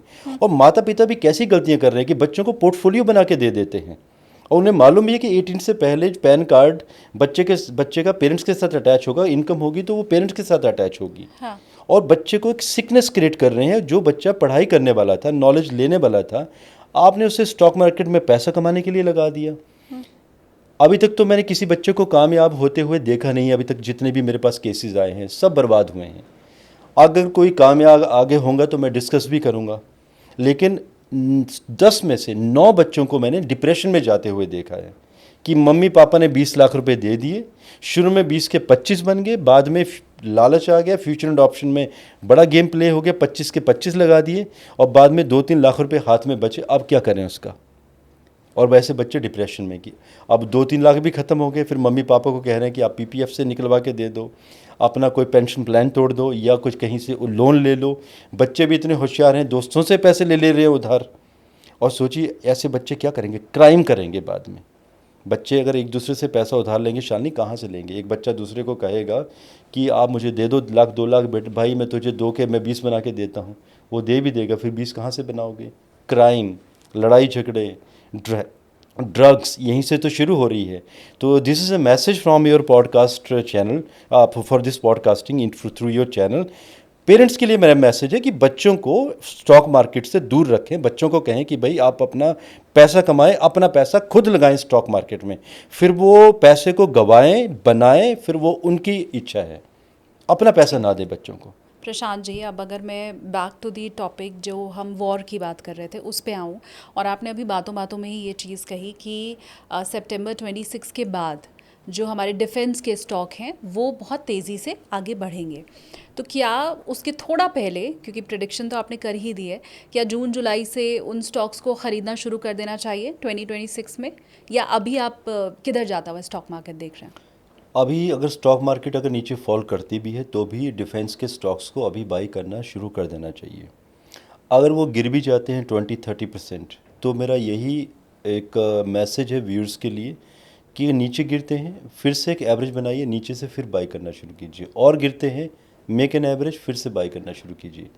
अभी डिफेंस स्टॉक्स को बेचने का समय नहीं है, they should keep on buying. एक तो डिविडेंड मिलेगा आपको, और ये स्टॉक्स ज़बरदस्त भागेंगे और बहुत ज़्यादा कमा के देंगे लोगों को। ये बेहतरीन से विकल्प है, आगे समय बहुत अच्छा है इस डिफेंस स्टॉक्स का। और बाकी तो देखिए इस अभी जो 2026 का समय आएगा, FMCG will reach his limits. बाकी तो कहते हैं स्काई इज़ द लिमिट, लेकिन बहुत आगे जाना है FMCG को। इंफ्रास्ट्रक्चर के स्टॉक्स बहुत आगे निकलने वाले हैं। शनि देव जी मीन राशि में आ गए हैं। केमिकल इंडस्ट्रीज़ धमाका करने वाली हैं, बहुत आगे जाएंगी। शिपिंग इंडस्ट्रीज़ के शेयर्स वहाँ पहुँच जाएंगे जो किसी ने सोचा भी नहीं था। तो शिपिंग कंपनी अकेली एक ही कंपनी थोड़ी नहीं होती है, ये एक कंपनी के शेयर्स होते हैं। उसके साथ तो जो एसोसिएशन में इतनी सारी कंपनी जो से छोटे छोटे पार्ट सप्लाई कर रही हैं, उन कंपनीज़ के शेयर भी तो बढ़ेंगे। अब देखिए व्यूअर्स के लिए काम भी है कि उन कंपनीज़ के साथ देखा जाए कि एसोसिएशन कोलैबोरेशन किन किन कंपनीज़ का है। तो ये सब के सब स्टॉक्स बढ़ने वाले हैं, क्योंकि शनिदेव जी मीन राशि, वाटर, जल, जब भी 96-7 में भी ये सिचुएशन बनी थी, शिपिंग के स्टॉक्स बहुत आगे बढ़ गए थे, और एक बेस्ट एक मौका होता है। तो ये इंडस्ट्रीज़ केमिकल, लिक्विड्स, मेडिसिन जो लिक्विड्स वाली हैं, और आपकी जल, मतलब जो भी व्यवसाय जल से संबंधित है, चाहे वो बेकरी प्रोडक्ट हो, मिल्क का व्यवसाय हो, कोई भी हो, घी, तेल, ऑयल, ये सारी चीज़ें इनके स्टॉक्स कमोडिटीज़ में अभी बढ़ते हुए नजर आएंगे आगे। अभी तक प्रशांत जी मैंने जो भी आपसे सवाल पूछे हैं वो हमारे जो पिछले पॉडकास्ट में आपने बातें बताई थी उनसे रिलेटेड पूछा है, चाहे वो वॉर की सिचुएशन हो, शेयर मार्केट हो, गोल्ड प्राइस हो। अब मैं आपके ऊपर छोड़ते हुए कहती हूँ कि आपको भारत का भविष्य, आगे आने वाले वक्त में सरकार किस ओर जाएगी, उसको लेके आप भारत की कुंडली में क्या देख पा रहे हैं, ग्रहों की स्थिति प्रॉपर समझाते हुए आप बताइए। Over to you. जो भी स्थिति चली हुई है, आई अंडरस्टैंड, दुनिया कहीं ना कहीं डरी हुई है कि अगर भारत भी युद्ध में उतर आया तो क्या होगा। देखिए भारत दुनिया में आने वाले समय में बेहतरीन सबसे बड़ा बाजार बनने वाला है। जब भी हम इंफ्रास्ट्रक्चर की बात करते हैं, हमें ये बात बोलने में शर्म नहीं आनी चाहिए कि आज चाइना इंफ्रास्ट्रक्चर में सबसे आगे है। देखिए जब कोविड की सिचुएशन आई थी दुनिया में, क्या हुआ था उन दिनों में, कभी कभी फेसबुक में भी देख लेता था, मैसेज आते थे कि चाइना का बहिष्कार कर दो, चाइनीज़ प्रोडक्ट लेना बंद कर दें। शाननी, आपके और मेरे घर में भी अगर ना करते भी अगर चीज़ें मिलेंगी ना, तो चाइनीज़ वस्तुएं 70-80 कहीं ना कहीं किसी न किसी तरीके से मिल जाएंगी। ये जो आज माइक यूज़ हो रहा है, इसमें भी कहीं ना कहीं 3-4 चीज़ें चाइनीज़ ही लगी हुई हैं। ये लाइट्स भी चाइनीज़ हैं, कैमरे भी जो मेड इन चाइना से आ रहे हैं, चाहे वो कंपनी का नाम नहीं लेना चाहूँगा, इंफ्रास्ट्रक्चर वहीं पर चल रहा है। तो ये वो लोग वो हैं जो ना तो इकोनॉमिक्स समझते हैं, ना जियोपॉलिटिकल चीज़ें समझते हैं। अब हमें चाइना के जैसे बड़ा बनना है तो उसके लिए कोशिशें करनी होंगी। चाइना कभी नहीं चाहेगा कि हम आगे बढ़ें, लेकिन आने वाले समय में मिडिल ईस्ट, यूरोप, जितने भी पश्चिम के देश हैं, ये युद्धों में लिपटे होंगे और युद्ध ज़बरदस्त हो रहे होंगे, और यहाँ की मार्केट्स टूटेंगी आने वाले समय में। जब मार्केट टूटेंगी तो कोई तो दुनिया में देश हो जहाँ पे मार्केट मिलेगी, तो भारत सबसे बड़ी मार्केट बनने वाली है। तो कुछ जो लोग जो विदेशों में सेटल हो गए हैं, ये आज भी जो बच्चे पढ़ने जा रहे हैं विदेशों में, जिन्हें लगता है विदेशों में जॉब मिलेगी, नहीं मिलेगी। अब आने वाले समय में रिसेशन आएगा, बच्चे भारत में वापस आएंगे, यहीं कंपनियों में जॉब ढूंढेंगे और यहाँ की कंपनियाँ जॉब देंगी भी नहीं, प्रेफरेंस सेट होगी कि जो फॉरेन रिटर्न होगा उसे नहीं दी जाएगी, इंडियन कॉलेजेस के बच्चों को जॉब पहले प्रेफरेंस देंगी। देखिएगा ऐसे कंपनीज भी अपने लॉ बना लेती हैं। उल्टी बात है, जबकि ये तो हम तो बड़ा इम्प्रेस हो जाते हैं कोई फॉरेन रिटर्न है तो। और शालिनी, मैं भी सॉफ्टवेयर कंपनी चला रहा हूँ। जब भी कोई लोग विदेश से आते हैं, जॉब नहीं रहती है रिसेशन में, we don't entertain such people. I always prefer कि जिन लोगों ने हमारे देश में कंपनियों में जॉब की है, पढ़ाई यहीं से हुई है, मेरी प्रेफरेंस उन लोगों के लिए रहती है। आई अंडरस्टैंड, मैं I am running a software company, projects होते हैं, कई बार कुछ टैलेंट बाहर का काम आता है, बट वी डू कॉम्प्रोमाइज़ कि नहीं, पहले अपने देश के लोग जिन्होंने यहाँ रहे हैं उनको यही उम्मीद थी कि हम यहीं रहेंगे, इसी देश को बड़ा करेंगे। वो एक मेरा भी धर्म बनता है कि पहले मैं प्रेफरेंस उनको दूं। ये किसी जैसे कंप्लाइंस के बहुत सारी एप्लीकेशन बनती हैं हमारी, तो कैलिबर मान लीजिए कोई कैपेसिटी बिल्डिंग में किसी का मैच नहीं प्रोफाइल होता है, फॉरेन का होता है, तो हम वहाँ पे एक्सेप्शन लेके चलते हैं कि प्रोफाइल मैच हुआ ही नहीं, दैट्स एक्सेप्शन। अदरवाइज पहले प्रेफरेंस भारतीयों को ही देता हूँ मैं, और ये सब लोग करेंगे आने वाले समय में। आज से 2 वर्ष पहले मैंने वीडियो दिया था, मैंने कहा था कि विदेशों से लोग भारत में वापस आएंगे, एनआरआई सब के सब। ऐसा समय 2024 अक्टूबर में शुरू हो जाएगा। पीछे देखिए, कनाडा से कितने सारे लोग वापस आए रिसेशन में। ऑस्ट्रेलिया भी देखिएगा, धमाका होगा, सब लोग वापस आएंगे। यूएसए से वापस आएंगे। अब वहाँ पे रहेगा कौन? जॉब के स्कोप्स यहीं पे मिलेंगे भारत में। सबसे बड़ा व्यापार का केंद्र भारत ही बनेगा। और ऐसा समय दूर नहीं, 2031 के आसपास जब हम सुपर पावर ऑलमोस्ट बन चुके होंगे, उस समय सुपर पावर मीन्स कि जब हमारी यस और नो के बिना दुनिया में बड़े डिसीजन पर स्टैंप नहीं लगेगी, वो समय ऐसा होगा जब विदेशी भी भारत में जॉब करने आएंगे। अब देखते जाइएगा, मैं भविष्यवाणी तो दे ही चुका हूँ। हाँ, और ये सत्य होंगी। ये संभाल के रखने वाला पॉडकास्ट अब मेरे लिए हो गया क्योंकि ये 2031 तक की आपने जो भविष्यवाणी की है, और देखिए मैं तो बहुत साफगोई से ये मानती भी हूँ कि आपकी जो भविष्यवाणियाँ थी उनमें से कितनी कितनी क्या सारी ही सही हुई हैं। तो मैं डेफिनेटली 2031 में भी ये चीज़ मानते हुए फिर आपका इंटरव्यू करूँगी। नहीं, जरूर, बिल्कुल। हाँ, तो ये संभाल के रखने वाला पॉडकास्ट हो गया। बिल्कुल, ये यादगार रहेगी, हिस्ट्री भी बनेगा बाद में कि ऐसा हुआ भी था और हमने कहा भी था और ऐसा बिल्कुल होगा। हाँ, अच्छा, हम जब आपसे एस्ट्रोलॉजी की बात करते हैं प्रशांत जी, तो आप बहुत तार्किक तरीके से ये समझाते हैं कि ग्रह कहाँ बैठे हैं, किस हाउस पे बैठने पे कैसी स्थिति बनती है। जी। आज के समय में जो एस्ट्रोलॉजी चल रही है, जो मुझे लगता है ज़्यादातर रेमेडी बेस्ड हो गई है, क्योंकि चिंतामणि एसकेटी पॉडकास्ट तो वो चैनल ही है जहाँ पर हम एस्ट्रोलॉजर से बात करते हैं और एस्ट्रोलॉजी लोगों तक पहुँचाते हैं। तो ज़्यादातर मैंने ये नोटिस किया है कि रेमेडी बेस्ड है कि आपको ये दिक्कत है तो आप ये कर लीजिए, और वो बहुत आसान से कुछ सरल से उपाय, या मैं कहूँ टोना टोटका जैसे होते हैं। तो जब आप उसे देखते हैं और इतना जनरलाइज की हुई रेमेडीज़ लोगों में बांटी जा रही है, आप वो देखते हैं, तो आपको क्या लगता है, मतलब क्या यही असल ज्योतिष है? जी नहीं, असल ज्योतिष ये नहीं है। रेमेडीज़ अपनी जगह पर हैं, बट कुछ एक नेचुरल रेमेडीज़ हैं जो प्रकृति के द्वारा दी गई हैं। ग्रहों का मैसेज समझना, जब कोई जातक या कोई एस्ट्रोलॉजर ग्रहों को मैसेज को डीकोड कर लेता है तो रेमेडीज़ करने की ज़रूरत होती ही नहीं है। Then we have few simple guidelines. हम ग्रहों से ही शुरू कर देते हैं। सूर्य है, अगर मान लीजिए सूर्य अगर आपकी कुंडली में एफ्लिक्शन में आ जाता है, उसकी दशा महादशा आ जाती है, सूर्य मीन्स पिता, कि पिता समान लोगों की आप सेवा करें, गुरु की सेवा करें। सूर्य की महादशा आएगी तो कहीं ना कहीं अहंकार आएगा, ईगो आएगी, अथॉरिटी आप ज़्यादा दिखाने की कोशिश करेंगे। लगन का सूर्य तो मस्तिष्क में पीड़ा, माइग्रेन, साइनस, टिनाइटिस तक की भी दिक्कतें दे देता है। और ऐसे व्यक्ति जिनका लगन में सूर्य एफ्लिक्शन में है, ऐसे व्यक्ति जब लोगों से मिलते हैं तो उन्हें लगता है कि शायद इस व्यक्ति में बहुत गुरूर है, अहंकार है। कई बार होता भी नहीं है, लेकिन उनकी भाषा की शैली ऐसे होती है कि लगेगा कि ये व्यक्ति अहंकार में ही बात कर रहा है। तो आपको वो डीकोड करना है। कितने भी उपाय कर लीजिए, सूर्य के लिए रूबी पहन लीजिए, कितना भी लगनेश को न्यूट्रलाइज कर लीजिए, जब आप अथॉरिटी को समझेंगे नहीं, या मान लीजिए आपके पास अथॉरिटी आ गई है सूर्य की, आप लीडर भी बन गए हैं किसी कंपनी के या आप पॉलिटिक्स में आ गए हैं, तो बेटर है कि अगर शक्तियाँ आ गई हैं तो उनका संचालन कैसे करना है विनम्र भाव से उसको सीखिए। लीडरशिप क्या होती है, नेतागिरी क्या होती है और लीडरशिप और नेता क्या होते हैं, उनमें आप डिफरेंसेस करना सीखिए कि लीडर्स पैदा होते हैं, लीडर किसी को बनाया नहीं जाता। पहले तो इस डेफिनेशन को समझना जरूरी है। आप मैनेजर बना सकते हैं शालन जी किसी को, लेकिन आप किसी को लीडर नहीं बना सकते। लीडर्स एंड स्पोर्ट्स पर्सन पैदा होते हैं, उन्हें बनाया नहीं जाता। तो कम से कम आप बन तो नहीं सकते, लेकिन उन चीज़ों को समझने की कोशिश करें। सिमिलरली चंद्रमा की जब हम बात करें तो माता समान स्त्रियों की सेवा करें। चंद्रमा हमारी माँ है, माता है, माता से डिनोट किया जाता है। चंद्रमा में कोशिश कीजिए कि मन को शांत रखने की कोशिश कीजिए। उपायों की तो बात ही नहीं हो रही है। सिमिलरली मंगल है तो भाइयों से अच्छे संबंध बनाएं। मरकरी है तो अपने छोटों से मेल मिलाप बनाए रखें।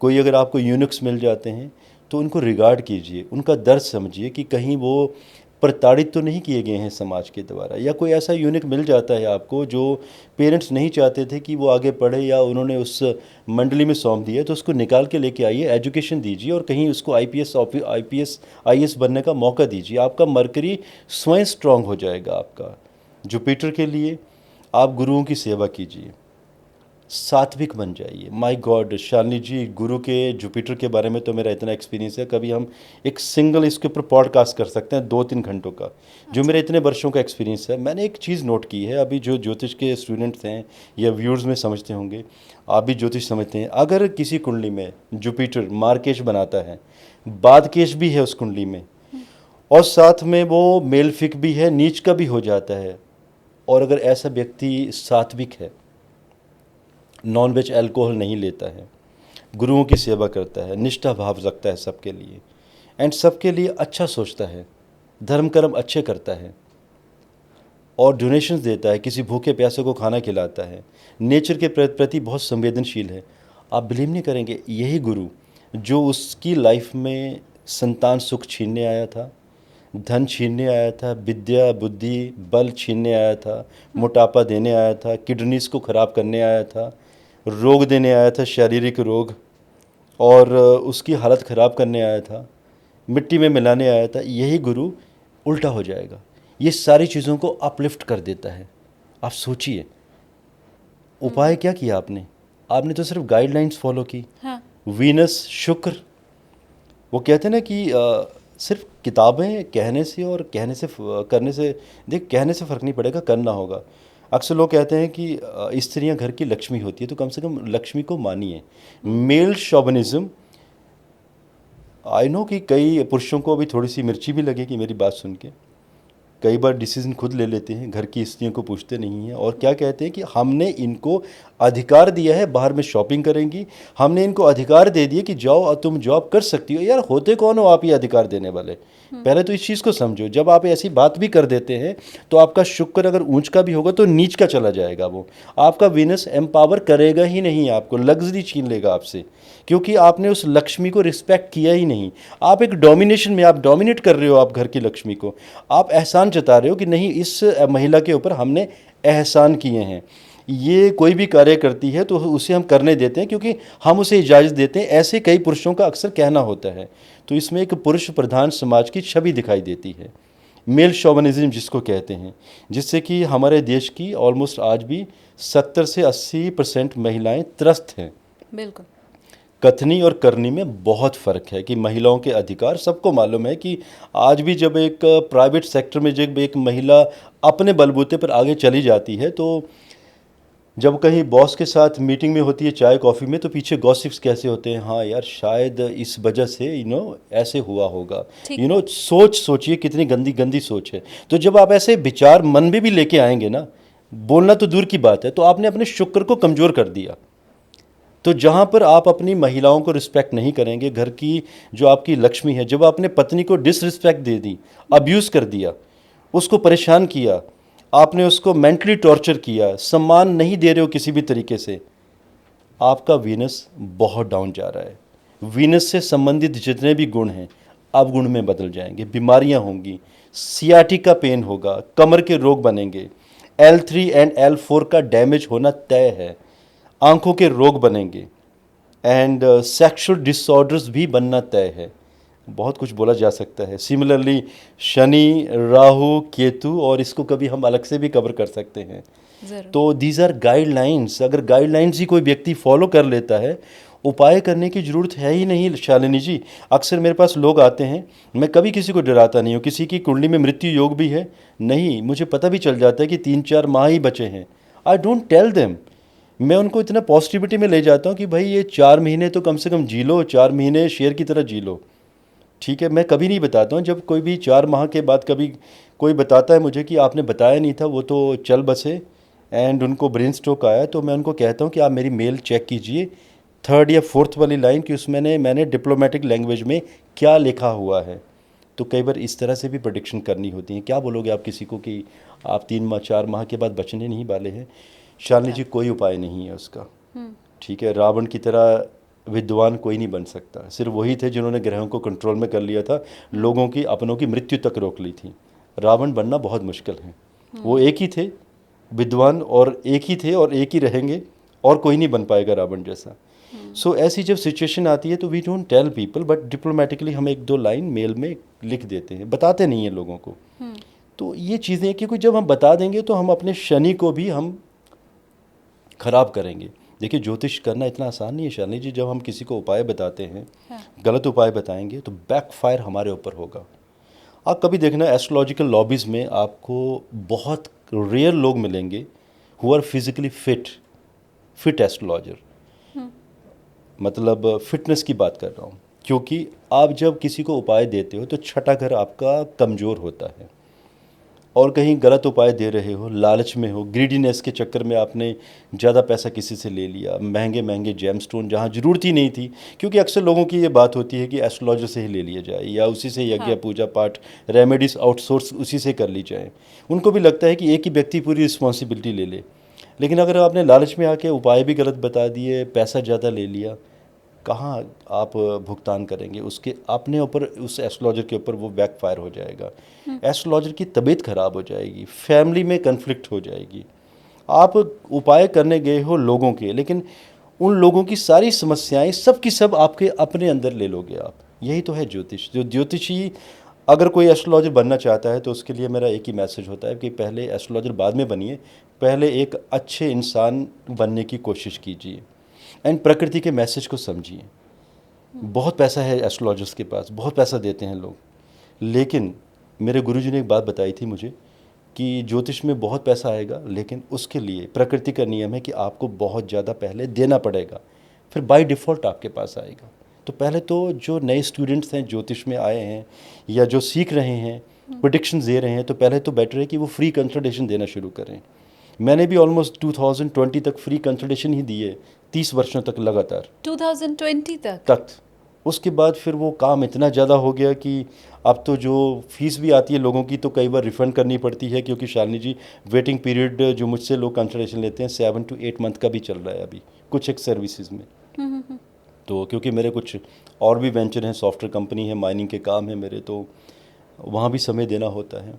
तो again the message to the people is कि ज्योतिष में आना है तो पहले देना होगा आपको, अदरवाइज़ ज्योतिष आपकी हेल्थ ले जाएगा और आपकी फैमिली को भी परेशान करेगा, सुखी नहीं रखेगा आपको। एस्ट्रोलॉजर बन के अगर सुखी रहना है तो पहले देने का भाव रखिए। जब आपके हाथ ऐसे रहेंगे तब आपको बहुत कुछ मिलेगा। और क्लाइंट से एक्सपेक्टेशन मत कीजिए, वो प्रकृति बैठी है, सब कुछ देगी आपको। आजकल तो छोटे मोटे क्रैश कोर्स करके भी लोग एस्ट्रोलॉजर बन जा रहे हैं। I don't मैंने know, देखा है शालिनी जी। टैरो कार्ड का 15 दिन का क्रैश कोर्स है और न्यूमोलॉजी का आई गेस 1 या 2 महीने का कोर्स है। जी हाँ। और अपनी कुंडली खुद कैसे जांचें उसका एक कोर्स अलग है, वो मेरे ख्याल से 2 या 3 महीने का है। और ऐसे ही ज्योतिषी बनने का भी ऐसे 2-3 महीने का कोर्स है। मेरी मीडिया टीम पीछे मुझे दिखा रही थी, मीडिया टीम भी अभी बनी है हमारी 6-8 माह से, कुछ आइडियाज़ देते रहते हैं वो। तो वो मुझे किसी बहुत फेमस एस्ट्रोलॉजर हैं, बहुत पॉपुलर है, नाम नहीं लेना चाहूँगा मैं, यंग है वो, किसी का वो मुझे एक थंबनेल दिखा रहे थे कि 2 घंटों में मैं आपको न्यूमरोलॉजिस्ट बना सकता हूँ। शॉर्ट। हाँ। 2 दिन में एस्ट्रोलॉजर बनिए। मैंने अभी वेबिनार भी शुरू किए हैं मेरे चैनल में, तो पहले मेरी लाइन ये थी कि भाई मैं किसी को 2 दिन में न्यूमरोलॉजिस्ट, एस्ट्रोलॉजर नहीं बना पाऊँगा। 45 ईयर्स का हो गया हूँ मैं आज। 8 वर्ष की आयु से मैंने सीखना शुरू किया था। 12 वर्ष की आयु में मैंने अपनी बेसिक एंड एडवांस लेवल की एजुकेशन ख़त्म की थी। उसके बाद रिसर्च करना शुरू की है। शालिनी जी, आज भी मुझे ज्योतिष नहीं आता, मैं ज्योतिष का स्टूडेंट ही हूँ। 5 लाख से ऊपर कुंडलियाँ देख चुका हूँ, क्योंकि एक दिन में 300-400 कुंडलियाँ भी मैंने लगातार देखी हैं, 10-12-15 घंटे, 2-3 मिनट सबको दी हैं। आप सोचिए, इतनी कुंडलियाँ देखने के बावजूद भी आज भी मुझे लगता है कि शायद मुझे ज्योतिष में कुछ भी नहीं आता है। समुद्र है ये। कई लोग मुझे कहते हैं कि रेट कीजिए ज्योतिष में, आउट ऑफ 10 कितना करेंगे। तो मैं उनको कहता हूँ आउट ऑफ 10 तो नहीं, आउट ऑफ 100 में 1 रेट करूँगा खुद को। तो ये मेरा है ये कहना। मैं किसी को एस्ट्रोलॉजर नहीं बना सकता, मैं ज्योतिष सिखा सकता हूँ। एस्ट्रोलॉजर उस व्यक्ति को खुद बनना पड़ेगा, बिकॉज हर एस्ट्रोलॉजर की एक अपनी डेप्थ होती है, एक डी कोड करने का अपना तरीका है। एस्ट्रोलॉजर कुंडली को, जातक को, उसकी वॉइस फ्रीक्वेंसी सुन के अपने तरीके से डी कोड करता है। जब तक आप नेचर के लिए सजग नहीं होंगे, सात्विक नहीं होंगे, शराब मांस इन चीज़ों का सेवन करेंगे, आपको नेचर ब्लेसिंग्स दे ही नहीं सकता। क्योंकि गुरु के गुण तभी आएंगे आपके अंदर जब आप सात्विक बनोगे, तभी एक अच्छे ज्योतिषी बन सकते हो आप, और एक अच्छे इंसान बनोगे। दर्द जब तक नहीं समझा आपने लोगों का, आप ज्योतिषी कैसे बनोगे? मैं एक नई इन्फॉर्मेशन आपको देती हूँ। मैंने अभी 2-3 दिन पहले एक रील देखी है। किसी ने अपने हाथ का स्क्रीनशॉट लेके फ़ोटो क्लिक करके, और उन्होंने बाकायदा रील बना के ये दिखाया कि मैंने ये फ़ोटो खींची और अब मैंने इसको चैट जीपीटी पे डाला।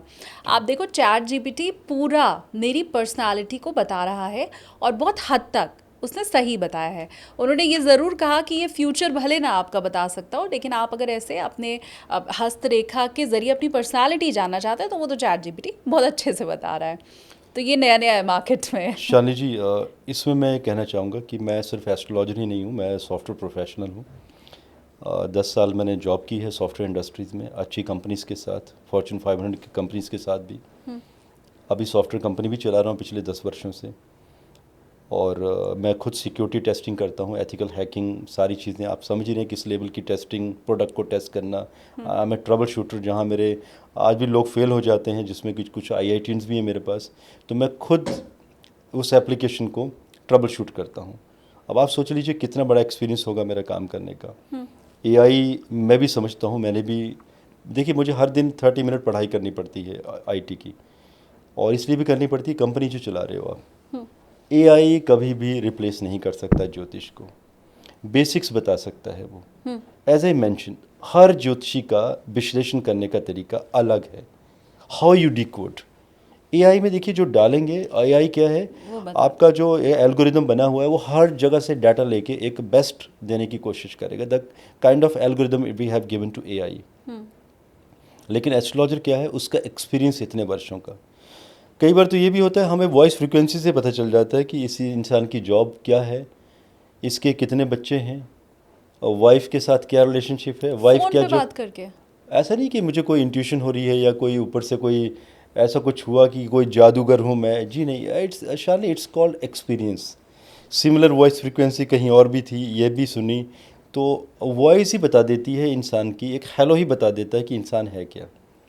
अभी इतने सब वर्षों का एक्सपीरियंस भी तो हो गया। कई बार लोग कहते हैं कि sir it's like a miracle. मैंने कहा कोई मिराकल नहीं है भाई, इट्स एक्सपीरियंस। कोई ऑटोमोबाइल इंजीनियर है और कोई इंजन के ऊपर काम कर रहा है इतने वर्षों से, तो उसको पता है कि उसका BHP बढ़ाना है, उसको टॉर्क को अपग्रेड करना है, और इंजन का साइज़ बिना बड़ा किए तो कैसे करना है। That's not a miracle, that's experience.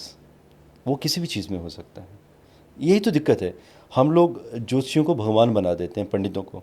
आज ये अटायर पहन के आया हूँ, कभी कभी तो मैं पंडितों वाला अटायर भी पहनता हूँ, टीका बड़ा लगा के कर्मकांड यज्ञ करवाता हूँ। तो कई लोग ऐसे भी मैसेज आते हैं कि आप में मुझे भगवान नज़र आने शुरू। एक बेवकूफ़ इंसान थे, उनको डांट लगानी पड़ी मुझे। कहते जी मैंने आपकी फ़ोटो लगा रखी है घर पे, मैं तो आपको एंजल मानने लगा हूँ, आप भगवान का दूत हैं। तो आप सोचिए, ऐसे ही तो लोग, ऐसी जनता इन गुरुओं को भगवान बना देती है। और फिर ऐसे गुरु 3 तो पंजाब की जेलों में पड़े हैं रेप केस के अंदर। तो सोचिए जनता करती क्या है। किसी ने भग में कपड़े पहने नहीं, टीका बड़ा सा लगाया नहीं, बाजुओं में बड़े बड़े भस्म लगाई नहीं, और आपने किसी को एक बड़ा विद्वान पंडित मान लिया। लेकिन ऐसे अटायर में हो तो आप कुछ भी नहीं मानोगे। आप कई बार कपड़ों से जज करने बैठ जाते हो लोगों को। प्रशांत जी, मैं एक चीज़ आपको और बताऊं, पिछला जो हमारा पॉडकास्ट था, अब एक बार फिर से अगर कंपेयर करूँ तो आज के पॉडकास्ट में भी आपने इंडिया को लेके अच्छी अच्छी बातें ही बताई हैं जो बहुत सेटिस्फैक्ट्री भी हैं और हर भारतीय को बहुत अच्छी भी लगेंगी कि चाहे वॉर जैसी सिचुएशन ही क्यों ना हो या कैसी भी परिस्थिति हो, भारत आगे बढ़ता हुआ दिखाई दे रहा है। उस पॉडकास्ट में लोगों ने ये क्लेम किया है, ये कमेंट सेक्शन में कहा है कि आप इतनी तारीफ इसलिए कर रहे हैं क्योंकि आप मोदी भक्त हैं, क्योंकि आप सरकार से पैसे ले रहे हैं, क्योंकि आपको ये कहा गया है कि आप सरकार की तरफदारी कीजिए पॉडकास्ट में बैठ के। तो इस तरह के कमेंट भी आते हैं। और क्या ज्योतिषी ऐसे पैसे लेके और सरकार की तरफदारी कर सकता है, वो वाली भविष्यवाणी कर सकता है? क्यों नहीं कर सकते? अगर कई लोग ऐसे भी हैं जो करते भी होंगे, ऐसी लॉबीज़ भी होती होंगी। शालिनी जी, मेरे गुरुओं से मैंने एक चीज़ सीखी थी कि जब भी ज्योतिष करना है तो you need to be neutralize. आपको न्यूट्रल रह के बात करनी है, मध्यम मार्ग लेके चलना है, और वही मैंने रास्ता अपनाया है। कोई भी पॉलिटिशियन ज्योतिषी को नहीं खरीद सकता, एटलीस्ट मुझे तो नहीं खरीद सकते। और जो लोग ऐसे कहते हैं उनको मैं एक मैसेज देना चाहूँगा कि वो मेरे एस्ट्रो कपूर चैनल में चले जाएं। आपके साथ तो पॉडकास्ट आज दूसरा है। मेरे एस्ट्रो कपूर चैनल में मैंने भविष्यवाणी दी थी कि केजरीवाल जी लास्ट टाइम जीत जाएंगे, 2019 के जो इलेक्शन हुए थे। उस टाइम में मुझे लोगों ने कहा था कि मैं केजरीवाल का एस्ट्रोलॉजर हूँ। जब मैंने कर्नाटक की भविष्यवाणी दी थी कि कांग्रेस यहाँ पर जीत जाएगी, जब सभी ज्योतिषियों ने ये गणना की थी कि नहीं कर्नाटक में इस बार बीजेपी आएगी, कांग्रेस जीत गई, तो सभी लोगों ने कहा कि प्रशांत कपूर ने राहुल गांधी से पैसे ले रखे हैं। फिर जब मैं कुछ बीजेपी स्टेट्स के बारे में कहता हूँ कि बीजेपी जीत जाएगी, उसके बाद लोग कहते हैं कि मैं बीजेपी का एस्ट्रोलॉजर हूँ, वहाँ से पैसे लिए हैं। समाजवादी पार्टी के बीच में एक मिड इलेक्शन हुए थे, तो मैंने कहा था समाजवादी पार्टी को इस बार ज़्यादा सीटें आएंगी, 75%। तो ये भी कहा था कई लोगों ने कि मैंने अखिलेश यादव से भी पैसे ले रखे हैं। कि भाई पहले तो आप ये डिसाइड कर लो कि मैं एस्ट्रोलॉजर हूँ किसका, ठीक है। हाँ। मुझे तो देखिए, मुझे विश्लेषण करने हैं, और कुछ एस्ट्रोलॉजिकल प्रेडिक्शंस मेरी बीच में गलत भी हुई हैं इलेक्शंस की। जो मैंने कहा था वो एग्जैक्ट वैसा निकला नहीं था, मिलता जुलता निकला था। तो मैंने पैसे लिए हैं, ऐसे कई लोग कहते हैं। आई डोंट नो अभी किस बेस पे कहते हैं, बट ये कहना चाहूँगा थोड़ा सा प्राउड से कि प्रशांत कपूर को ख़रीदा नहीं जा सकता। और ऐसा नहीं है, कुछ पॉलिटिकल पार्टीज़ मुझे अप्रोच भी करती है, ये भी बताना चाहूँगा, और वो चाहते हैं कि मैं सिर्फ उनके लिए प्रेडिक्शंस करूँ, क्योंकि मेरा डायरेक्ट फ़ोन नंबर किसी के पास नहीं है, और फ़ोन रखता भी नहीं हूँ अभी मोबाइल नंबर में, ऑफ ही रहता है। फैमिली के साथ कभी जाना हो तो फ़ोन मेरी असिस्टेंट को दे जाता हूँ। I feel very happy. कभी बेटे का फ़ोन यूज़ कर लेता हूँ, कभी वाइफ का यूज़ कर लेता हूँ, क्योंकि कौन फ़ोन करेगा, दोस्त करेंगे, रिश्तेदार फ़ोन करेंगे, कॉमन ही तो होंगे बेटे और वाइफ के साथ जो कनेक्शन में हैं। हाँ। तो ऐसे लोग कई बार फ़ोन करते हैं, बातें करते हैं, मीडिया टीम के पास ही जाते हैं। उनको स्ट्रिक्ट बोला गया है कि ऐसे लोगों को ब्लॉक करना है, एंटरटेन ही नहीं करना है। तो जी हाँ, हमारे पास भी आते हैं प्रपोजल। आई थिंक बाकी लोगों के पास भी इस तरह के प्रपोजल आते होंगे। लेकिन देखिए, जिस व्यक्ति को अपना भविष्य लंबा दिखाई देता है, शालिनी जी, मैं एस्ट्रोलॉजर तो हूँ, लेकिन साथ साथ में आई एम ए बिजनेसमैन। बाकी वेंचर्स भी हैं। हर एक वेंचर की एक सीमा होती है कि कब तक आईटी का बोलबाला रहेगा, कब तक माइनिंग का काम रहेगा। मैं एक एस्ट्रोलॉजर हूँ, and astrology is something like meditation for me. तो ये तो मैं ज़िंदगी भर करूँगा अपने अंतिम समय तक। और हाँ, आई डू हठ योग ऑल्सो। इसको मैं कैरी फॉरवर्ड करूँगा मेरी लाइफ में। मैं नहीं कहूँगा कि मैं अपनी आईटी की विद्या को भी कैरी फॉरवर्ड करूँगा, बट ज्योतिष की विद्या को तो मैं ज़रूर कैरी फॉरवर्ड करूँगा, कैसे भी करूँगा। तो जिस इंसान की वो शिद्दत होती है ना कि उसको कैरी फॉरवर्ड करना है कुछ नेक्स्ट लाइफ में, पैसा धन तो नहीं ले जा सकते आप, लेकिन आप अपने सबकॉन्शियस माइंड में ज्ञान को कैरी फॉरवर्ड कर सकते हैं। तो जिस चीज़ को आप कैरी फॉरवर्ड करना चाहेंगे, उस चीज़ के साथ आप गलत कर ही नहीं सकते कभी भी। और इसमें भी मैं कहना चाहूँगा कि जो व्यूअर्स मुझसे कंसल्टेशन लेते हैं या अभी ले भी रहे हैं, बहुत जल्द मैं संन्यास भी लेने वाला हूँ ज्योतिष से। ज्योतिष करना नहीं छोड़ूंगा। कुछ आगे अच्छे अच्छे स्टूडेंट्स बना लिए हैं मैंने। They will keep on doing, research करता रहूँगा, लेकिन कुंडलियाँ देखना और आगे भविष्यवाणियाँ देना मैं बंद करूँगा, ना किसी पॉडकास्ट में, ना मेरे चैनल में। और आप सोच भी रहे होंगे ऐसे कैसे। मैं तो अभी 31 तक की बात कर रही थी प्रशांत जी। देखेंगे कब तक, बिकॉज शालिनी मेरा ये मानना है कि काम चीज़ें तभी तक करनी चाहिए जब तक एक आप अच्छी पारी खेल सकें। जब आपको लगे कि नहीं अभी दिमाग सठियाने लग गया है, या कभी ऐसा लगेगा, तो I will close my self कि मेरा ऐसा नहीं कि मुझे, देखिए कई लोग मुझे ऐसे कहते हैं मेरे मीडिया टीम वाले कि सर अभी हमारे सब्सक्राइबर इतने हुए हैं तो आप इस टाइप का कुछ वीडियोस देंगे या इनके साथ पॉडकास्ट करेंगे अच्छा, तो हाँ। हमारे सब्सक्राइबर बढ़ेंगे। बहुत लंबी लिस्ट है शालिनी जी पॉडकास्टिंग वालों की, बहुत लंबी, कम से कम 300 लोगों के प्रपोजल आए हैं। अच्छा। आपके साथ भी पीछे बात हुई, आपने फ़ोन किया, आपको मैंने इमीडिएट रिस्पांस किया, क्यों किया? I really love talking to you last time. मतलब लगा कि मैं किसी इंटेलेक्चुअल व्यक्ति के साथ बात हो रही है। अभी मैं ऐसे ही उठ के नहीं चला जाऊंगा ना किसी के साथ भी, बिकॉज वो कनेक्शन भी तो बनना चाहिए। अब देखिए जो बात हो रही है ऐसे लग ही नहीं रहा है कि पॉडकास्ट कर रहे हैं, नेचुरल डिस्कशन चल रहा है आपका और मेरा, नो कट नो डिस्कशन, जो मैंने बोला है वो चलती जा रही हैं बातें। तो जो सामने जो एंकर है जो पूछने वाला है उसके पास उतना इंटेलेक्ट भी तो होना चाहिए कि वो प्रशांत कपूर से कुछ क्वेश्चन ढंग से पूछ सके। आज आपने सच में आज ज़बरदस्त क्वेश्चन पूछे हैं and I really thank you enjoyed so this much. Session कि इतने अच्छे क्वेश्चन पूछे हैं। कई लोगों के क्वेश्चन ना वो पढ़ के बोलते हैं, रटे रटायर होते हैं, पढ़ के भी बोलते हैं, तो कई बार वो एक हिंट चाहिए होता है आपको एंटिटी का, वो हिंट होता नहीं है, वो कुछ और ही होता है वो। तो संन्यास लेने का मतलब ये भी है कि जब लगेगा मुझे कि नहीं, मुझे अभी लोगों को एड्रेस नहीं करना चाहिए, I come out of it. जैसे मैं बताना चाहूँगा, मेरी one of the best student हमारी एस्ट्रो कपूर की सीईओ भी हैं, वो Akanksha Srivastava ji. And I should say also कि हमारे भारत की डिवाइन साइंस में सबसे हाईएस्ट सैलरी लेने वाली वो वन ऑफ द एम्प्लॉय भी हैं and one of the CEO भी हैं। तो she is a great astrologer and I am really happy to say कि वो कई बार कहते हैं ना कि गुरु को बड़ी खुशी होती है कि उसका शिष्य 4 चीज़ों में उससे बेहतर ही प्रिडिक्ट करना शुरू कर दिया है उसने। कुछ चीज़ें वो मुझसे ज़्यादा बेहतर प्रिडिक्ट करती हैं आज की डेट में। और कई लोग मुझे कहते हैं कि आपको कॉम्प्लेक्स नहीं हो जाएगा, नहीं मुझे कॉम्प्लेक्स नहीं होता, आई रेदर आई फील हैप्पी कि इन्होंने मेरे से 10 साल से शिक्षा ली ज्योतिष की, आज कुछ चीज़ें मैं मेरे से ज़्यादा बेस्ट प्रिडिक्ट कर रही हैं। वाय द वे मैं बताना चाहूँगा, मे भी शायद आप नहीं जानते होंगे या जानते हैं आप आकांक्षा श्रीवास्तव जी को, नहीं। हमारे एस्ट्रो कपूर चैनल में वीडियोस देती थी, अभी 4-5 माह से बंद कर दी हैं, समय नहीं निकाल पा रही हैं because of her busy schedule.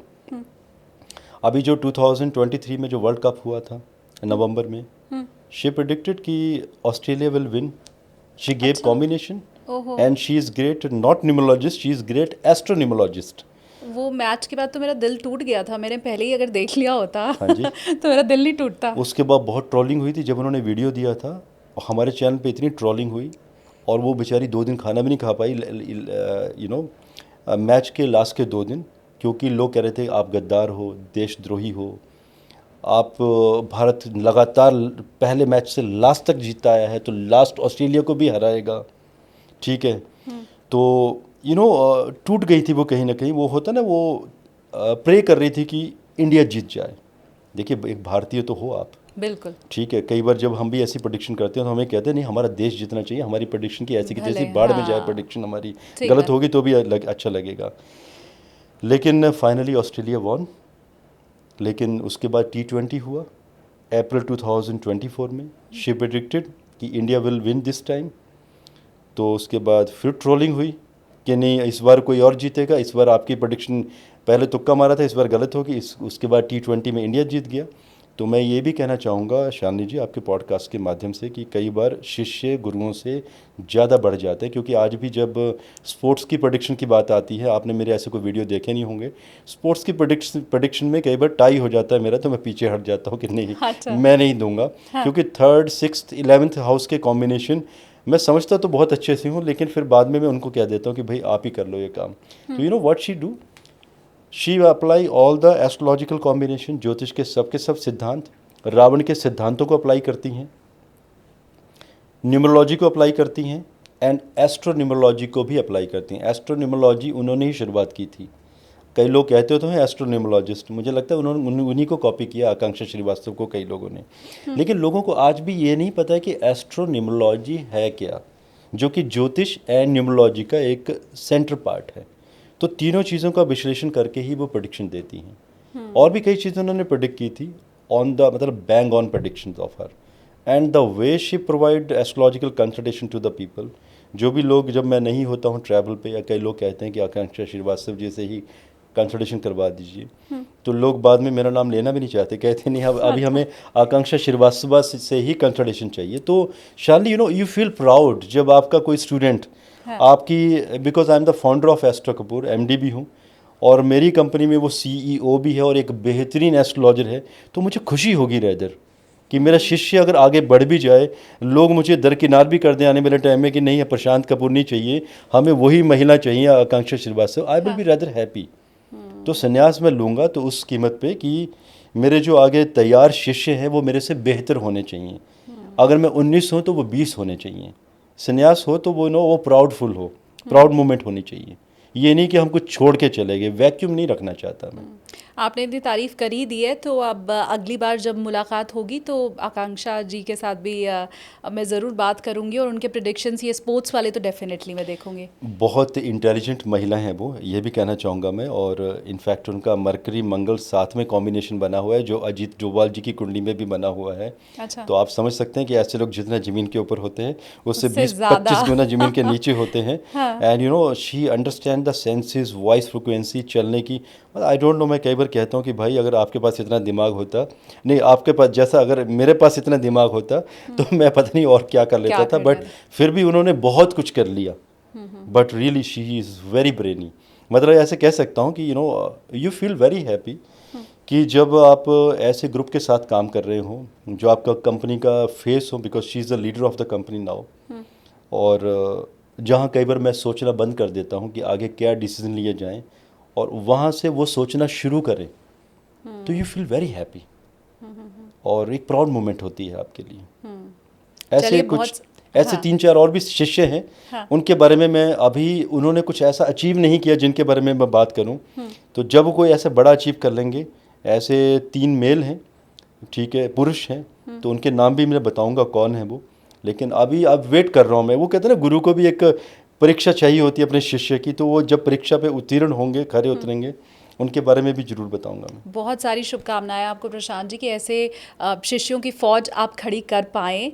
और आकांक्षा जी को भी मेरी तरफ से बहुत सारी शुभकामनाएं इस पॉडकास्ट के ही ज़रिए कि बड़ी बड़ी भविष्यवाणियां उनकी हों स्पोर्ट्स के अलावा भी बाकी हर क्षेत्र में, और ऐसे ही वो धूम मचाती रहें। Thank you so much sir, आपने इतना टाइम निकाला। मैं व्यूवर्स को भी ये कहूँगी कि जैसे पिछली बार आपने बहुत सारा कमेंट किया था, चाहे वो सही गलत, प्रशांत जी को प्यार देने वाला या उनके ऊपर सवालिया निशान खड़ा करने वाला, तो वो आप इस बार भी कमेंट सेक्शन ऑन है, आप कर सकते हैं ताकि अगला पॉडकास्ट जब हम करें तो उनसे वो सवाल पूछ सकें। जैसे मैंने आज कहा कि भाई लोग तो कह रहे थे आपने सरकार से पैसे लिए हैं, तो आपका वो सही कमेंट है, गलत है, जो भी आपके दिल में ख्याल आता है इस पॉडकास्ट को लेकर, वो आप हमें कमेंट सेक्शन में ज़रूर बताइए क्या आप सोचते हैं। और कोई सवाल भी अगर है आपका ज्योतिष से जुड़ा हुआ तो वो भी आप कमेंट में लिखिए। Thank you so much sir. Thank you Shalini ji. And दोस्तों, आप लोगों को जय हिंद, भारत माता की जय।